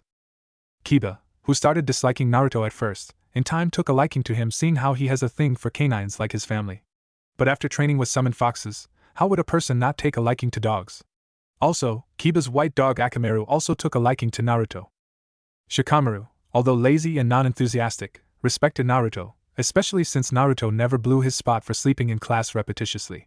However, he found Naruto getting himself in trouble for his pranks and other antics to be rather troublesome. Ino found Naruto to be a mystery. She sensed that theirs was more to Naruto than meets the eyes and more than he let on. He was too intelligent and sophisticated for his age, especially as a strategic prankster and escape artist among the Chunins and Jounins. Over the years, her father, Inoichi, had been pushing her to get to know Naruto for reasons she couldn't quite understand. At first, she figured that it was because he was the son of a Sannin, but after spending time around him, she saw that he was a puzzle she wanted to solve, and solve it she set herself on doing, one way or another.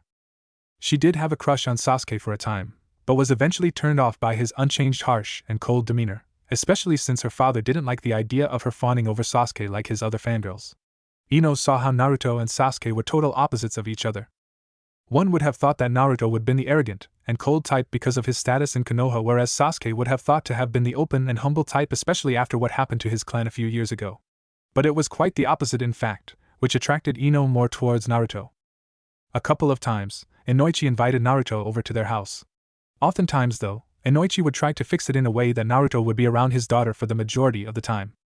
His wife caught on to this, however the thought of her daughter being matched with the son of a Hokage was most appealing, so she did nothing to hinder what her husband was trying to do. Instead she encouraged it. Hinata appreciated how Naruto treated her since the time they became friends. Over the years, he'd spar and practice with her and help point out and correct her mistakes. He didn't look and treat her like she was weak or a disgrace like her family had. In time, she slowly started stuttering less and improved in her skills and speech. Naruto even allowed himself to be used as practice for her Byakugan. On several occasions though, Hinata suffered from nosebleeds for seeing more than she should have. Naruto however didn't know whether or not it was intentional, but he'd tease her about it by asking her if she liked what she saw, only to cause her to blush even redder before fainting from the thought alone. Hinata, however, was surprised that she never tried to see through his ninja mask using her bloodline limit, and whenever she thought about doing it, she'd be too shy to actually execute it. Her father Hayashi was impressed and pleased with Hinata's progress and surprising improvements. He was no fool though. He knew that Naruto had something to do with it, and as a result, he encouraged Hinata to associate more with Naruto and try to get to know him on deeper levels. Hinata was shocked that her father, as harsh as he could be towards her because of her past failures, was praising and encouraging her, and it was all because of Naruto's influence. Eagerly seeking to heed her father's encouragement, Hinata sought to get to know her major crush even more. Hayashi had even invited Naruto over on several occasions and allowed him to socialize and train with his daughter. Sometimes, Hanabi, age 6, would eavesdrop on them to see what was going on.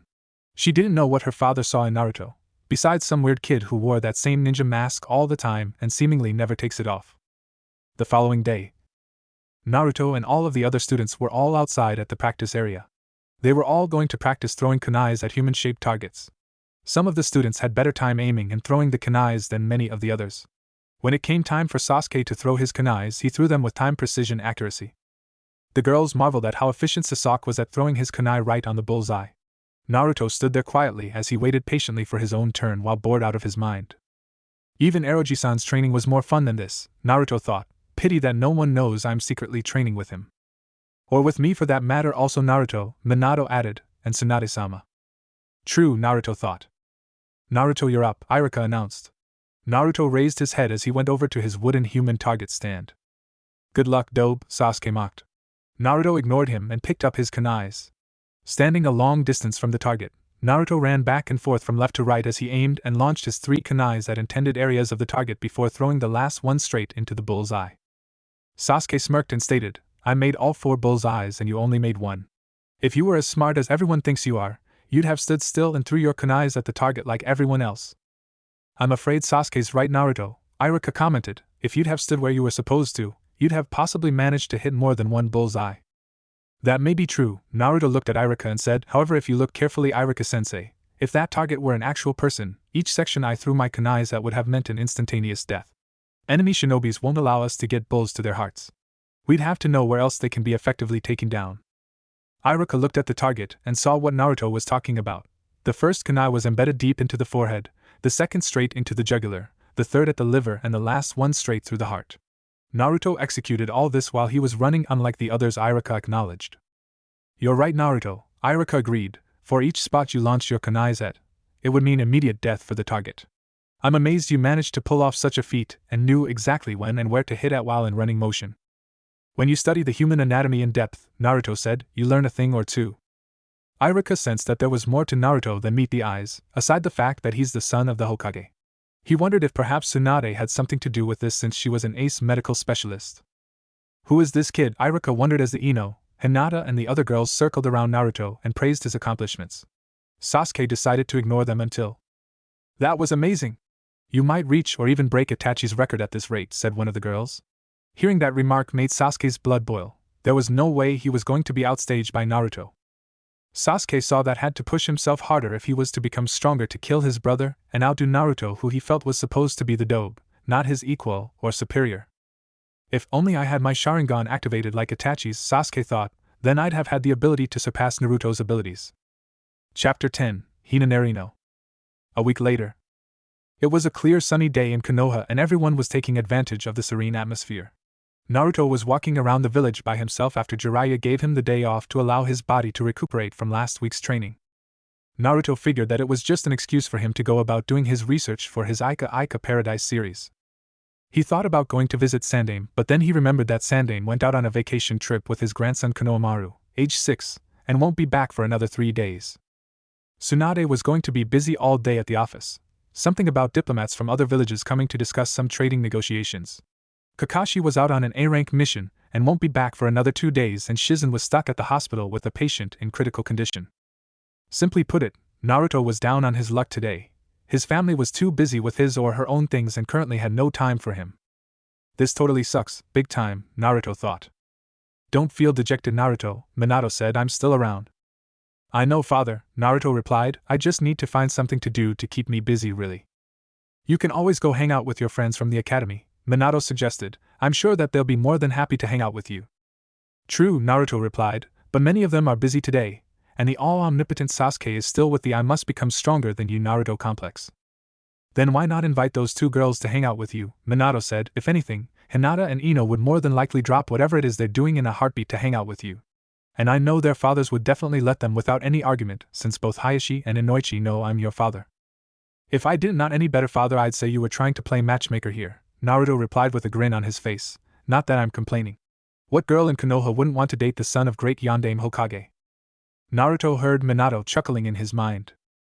Don't get full of yourself, my boy, Minato advised, though I may be revered as one of the greatest shinobis. However, when it came to courting your birth mother, I turned into a total idiot, and she'd scold me for my love for ramen. She used to say that I love ramen more than how I loved her. Naruto started laughing on hearing what his father had told him, while bystanders looked at him questionably. Meanwhile, Ino was at her parents' flower shop helping her mother tend to a customer with the bouquet of exotic roses he was ordering. While this was going on, Naruto soon entered the shop and greeted them. Hello everyone, Naruto greeted as Ino and her mother turned to him. Ino smiled, obviously happy to see him. Naruto-kun, what brings you here? My folks are all busy today and I had no one to hang out with, he explained. I was going to ask if you wanted to come and spend the day with me, Ino-chan, but since you're helping out with...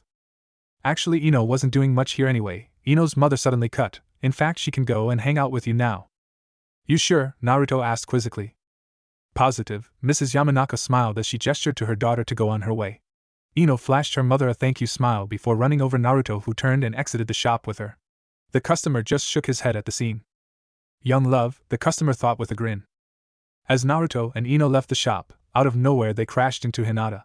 Seeing whom she collided into, Hinata blushed and apologized. I'm sorry, Naruto-kun. I should have been paying more attention to. Don't worry about it, Hina-chan, Naruto assured. Wanna hang out with Ino-chan and me today? Blushing redder, Hinata nodded her head. Ino snorted. She was really hoping it was going to be just her and Naruto. She didn't expect Hinata to have shown up out of nowhere so conveniently and bumped into them. So what do you girls want to do today? I don't know, Hinata replied. I was going to go along with whatever you or Ino had in mind. Honestly, I really didn't have much on my mind to do today, Naruto said sheepishly. But I'm sure if we walk around a little we just might think of something. Smooth moves, Prince Charming, Minato remarked in sarcasm. Who asked you? Naruto mentally snorted as he started walking with the two girls at his sides. The trio walked together through the crowd as everyone was going about their business. While they were walking, Ino and Hinata were sharing the same thought. I wonder how Naruto looks like underneath that mask. Never seen him ever take it off, not once, Ino thought. Before she could say anything, Hinata spoke. And Naruto-kun? Yeah? How about I treat you to ramen? Hinata offered with a sense of innocence. I'll get you whatever kind you like. Yeah, Naruto yelled excitedly. Let's go. Naruto hurried to Ichiraku with Ino and Hinata almost being dragged along with him. Ino wondered why on earth Hinata would treat Naruto to that stuff, although knowing just how much he loves that stuff. That was when a revelation dawned on her as to why Hinata was treating him to ramen. A smile formed on Ino's face. Hinata, that was brilliant! Inner Ino yelled happily. I can't believe how cunning you can be. If Naruto is to eat, he'll definitely have to remove his mask. It's completely simple and perfect. It wasn't long before they reached their destination. The trio sat down together at the bar. Tucci greeted them. Hello you three, Tucci greeted. What do you three have? Oh, Hinata said, it's not for me or Ino. We're treating Naruto-kun. Really? Tucci replied in somewhat disbelief before turning to Naruto. You're a very lucky kid, Naruto. I didn't have that privilege back in my days. Teasingly, you must have made quite an impression on these two ladies if they're treating you and not the other way around. Tucci-jizan, Naruto retorted with a blush burned on his cheeks, but was only partially seen from above the mask. Just make one of my favorites. What are you talking about? They're all your favorites, Tucci teased again before making Naruto his bowl. Why aren't you two eating? Naruto asked. I'm not hungry really, Hinata replied with the same sense of innocence. Me too, Ino said. Naruto eyed the both of them. The girls were acting like they had nothing to hide. He wondered what it was they were up to. Several minutes later, age 15, came in and greeted, Naruto-kun, I'm happy to see you again. The feeling's mutual, Naruto greeted back, and how are you? I'm okay, said before asking teasingly, who are your girlfriends? Naruto and both Ino and Hinata both blushed heavily on hearing that, although Hinata blushed a shade of red neither Naruto nor Ino could possibly match against. Hinata almost fainted from the comment alone had she not remembered that she'd have fallen off her stool if she did. Ino on the other hand thought she could get used to being called Naruto's girlfriend. To my right is Hyuga Hinata and next to her is Yamanaka Ino. They're my classmates from the academy. Ino and Hinata, I am greeted, it's a pleasure to see you too. Naruto is our best and favorite customer here, so you both better treat him right. Okay? Winked at the masked blonde. Naruto's sweat dropped. It was as though it was an all-for-one teasing day on Naruto, he thought. Soon Tucci came with Naruto's bowl of beef ramen. Here you go, Naruto, Tucci said as he handed him his bowl and chopsticks. Thanks, Naruto replied happily as he inhaled the steam from the bowl with the chopsticks in his hand. Ino and Hinata looked down at him quietly. Naruto looked at his bowl while feeling two pair of eyes staring right at him. Turning to the two girls, he asked, "Why are you two staring at me?" "We're not staring," Ino replied, "just waiting for you. That's all." Hinata just fiddled with her fingers as though she was nervously waiting for something. He looked at them suspiciously before shrugging. Turning back to his bowl, Naruto moved his hand to his mask. Hinata and Ino held their breaths as they awaited him to remove it. "Hey Ino! Hinata!" Both girls yelped in surprise as they turned to see Kiba appearing from behind them with Akamaru in his jacket. Chuji, Shino and Shikamaru followed close by as they entered the small diner. "What are you two doing here?" Kiba asked. Ino replied, "What do you think? We're here hanging with Naru." That was when both Ino and Hinata turned to face Naruto, who now had his mask back on his face with a satisfied smile hidden inside the mask. The bowl in front of him was completely empty of all its contents. "That was really good," Naruto thanked. "Thanks for the meal, Hina-chan." Although she blushed, however, both girls frowned at how Naruto devoured the ramen with such inhuman efficiency while missing the chance to see his face without the mask on. "Damn it," Inner Ino yelled with flames behind her, "we were so close." "Damn you, Kiba." "You mean you both were here treating Naruto to lunch," Kiba remarked with a tinge of jealousy. "You two never treated any of us guys to lunch." "How troublesome," Shikamaru stated in boredom. Chuji was busy eating his chips while Shino remained as quiet as ever with his hands in his jacket pockets. "Hey, while we're here," Kiba suggested, "why don't we all get some ramen? It'll be the girls' treat." Kiba suddenly found himself with his face to the ground with a lump on his head in courtesy of Ino, who was now standing over him with her fist clenched tightly. Akamaru whimpered from underneath Kiba, having taken the full brunt of the fall with his master top of him. Ino turned and grabbed Naruto's hand and dragged him out of the diner. "Let's go." Hinata paid for the food before she got up and apologized for Ino's actions and bowed to her friends before following Ino and Naruto, the lavender-haired girl, that her plan ended in failure. Chuji and Shino helped Kiba off the floor. "That Ino," Shikamaru mumbled, "she's so troublesome." Meanwhile, Ino was still holding Naruto's hand as she was taking him to practically nowhere. "Exactly where are we going?" Naruto asked after a period of silence. "Anywhere as long as we don't have to deal with boys looking for free meals at our expense," Ino retorted. Ironic really, since it was Hinata who treated Naruto to lunch with the intent on seeing his face, which Ino figured out. "You can let go of my hand now, Ino," Naruto said. "I think it's safe to say that we're in the clear now." Realizing that she was still holding Naruto's hand, Ino reluctantly released it, with a small blush on her cheeks. "Sorry," Ino said, "I forgot myself there for a minute." "That's an understatement," Minato commented. Naruto simply agreed but grinned underneath the mask. "I know where we can go. Follow me." The two girls nodded their head and followed Naruto to where he was going as he started running through the streets. Hinata and Ino made the effort to keep up with him, but he was moving at a speed much faster than theirs. "Naruto-kun," Hinata said, "we're not as fast as you. You can at least slow the pace down enough for us to keep up," Ino added. "Are you kidding me?" Naruto said. "This is slow compared to how fast I can really go." Naruto slowed down enough to allow both girls to catch up.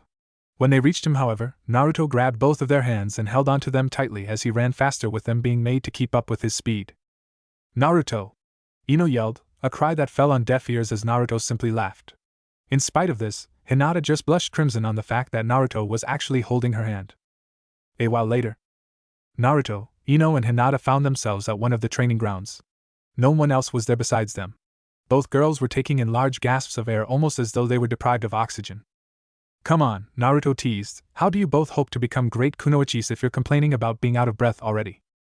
"Well, forgive us for not possessing your stamina," Ino shot back. "There's nothing to forgive," Naruto replied. "You both will just have to work harder like I do, especially if you both want to maintain those nice figures of yours." That last comment caught Ino and Hinata off guard, as they both blushed and looked away shyly. "He thinks I have a nice figure," Hinata and Ino smiled and thought at the same time, "does that mean he likes me?" Naruto smirked as their reactions. Breaking whatever thoughts they were daydreaming about, Naruto said, "Hey, who's up for some sparring?" The girls broke out their dreams to look at Naruto incredulously. "Spar with you," Ino said, when Inner Ino suddenly said, "This'll be perfect. That way I can yank off Naruto's mask and see how he really looks like underneath it. He must be hiding something if he's always wearing that mask all the time." "I accept," Ino replied. "And you, Hinata," Naruto offered, "you two can double time me if you want."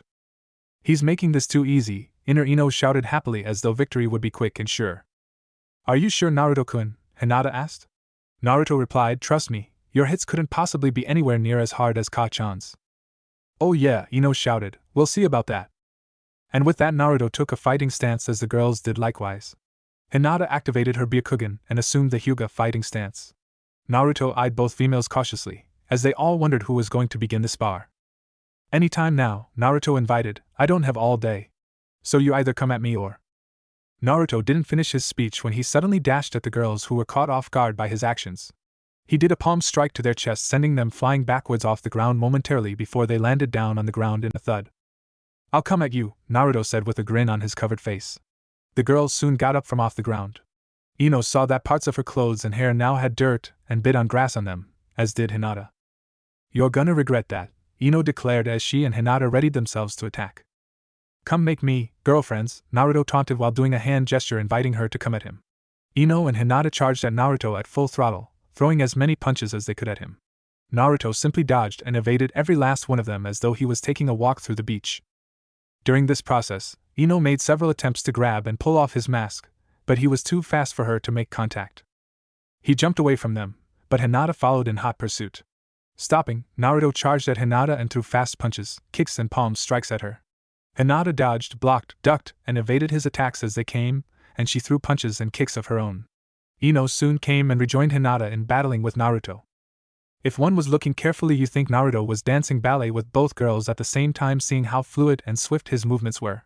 Naruto soon started moving faster, making it harder for Ino and Hinata to keep up.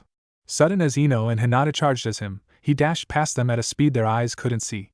Seconds later, they found themselves falling to the ground flat on their faces. When they tried to get back up, however, to their horror they saw that their legs didn't work anymore.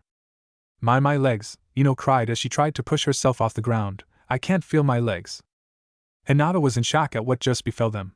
Did Naruto cripple them, she wondered? It was supposed to be a friendly sparring match. Naruto walked over to them and with his index finger, he hit a certain section on their backs. When that was done, he stood in front of them with a grin on his masked face. "Ino-chan, Hina-chan. You two can stand up now," he said. "Is that some kind of joke?" Ino barked. "This is all your fault. We can't move our legs." "Really?" Naruto said as he moved and grabbed one of their 2 feet, removing their sandals before tickling their feet. Ino and Hinata laughed hysterically as they struggled to break free, senselessly not realizing that they were kicking Naruto with their other free foot. Naruto released them and said, "Your feet seem fine to me if you both can kick that hard." That was when they realized that they could indeed move their legs after all. Putting their sandals back on, Hinata asked, "Why was it that we couldn't move our feet for a moment?"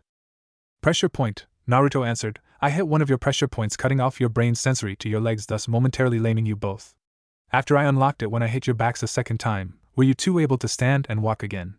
And for the record, during our match, I could have done that the entire time." Ino and Hinata were left speechless.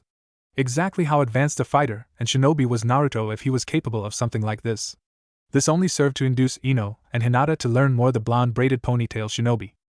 "Well, I had fun," Naruto smiled. "Thank you Hina-chan and Ino-chan for showing me a good time. How about I drop you both home?" "Naruto-kun," Ino said. "Yeah? Hinata and I have been meaning to ask you this. What's with that mask you wear all the time? Do you have something to hide, or do having some kind of disfiguration you don't want people to see?"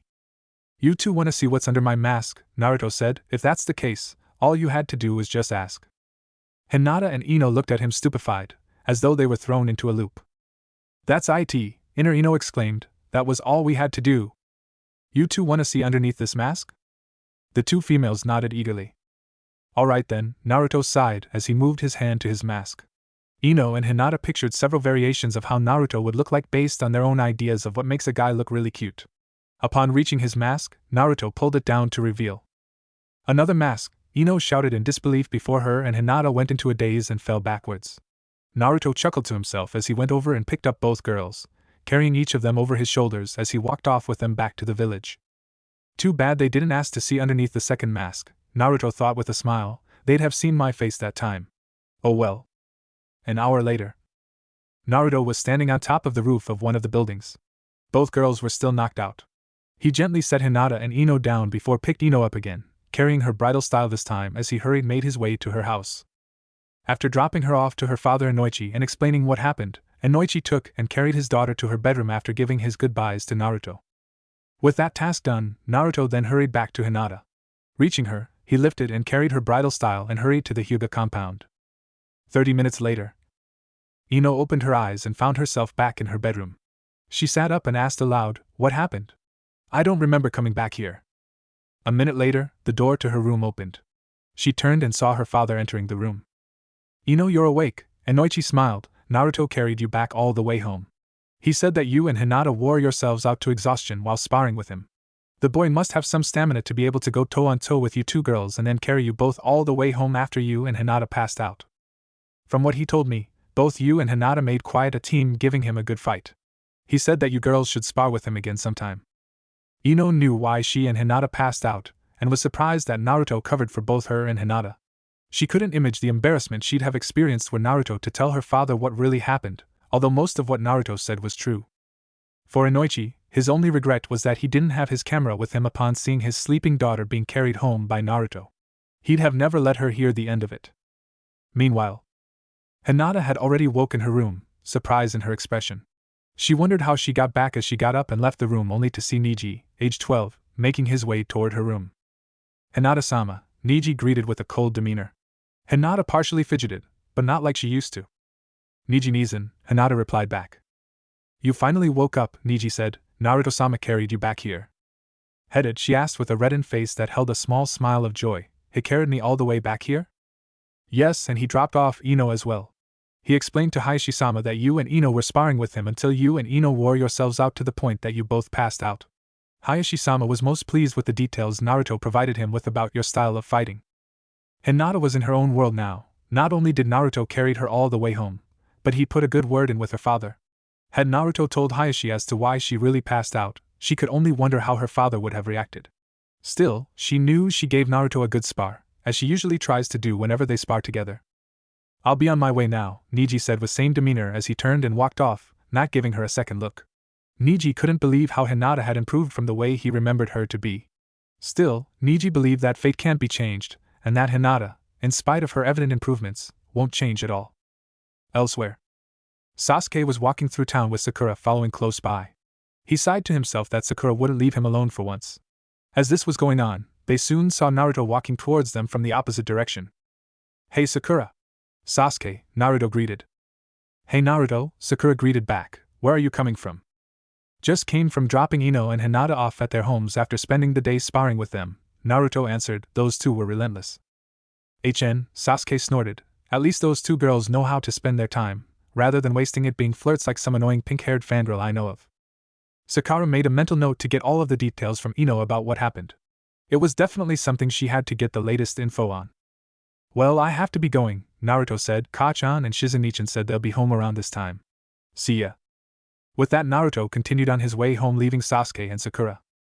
"So Sasuke-kun," Sakura said, "you want to spar with me sometime?" "No," was all Sasuke said coldly as he started walking off, leaving Sakura behind.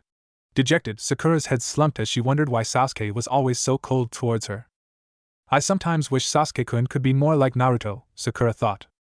All the while, two figures with ceremonial bamboo hats wearing dark black robes with red clouds drawn around their robes were standing on the roof looking down at Naruto, as he happily made his way back home at the Hokage mansion. "So that little blonde kid is the one?" asked the taller shark-faced figure with a large bandaged sword carried on his back. "Yes," replied his partner with his fully developed Sharingan activated, looking at Naruto with narrow eyes. "He's the one our organization wants us to bring back. But we'll wait a while longer." The Sharkman simply nodded before they vanished from the roof.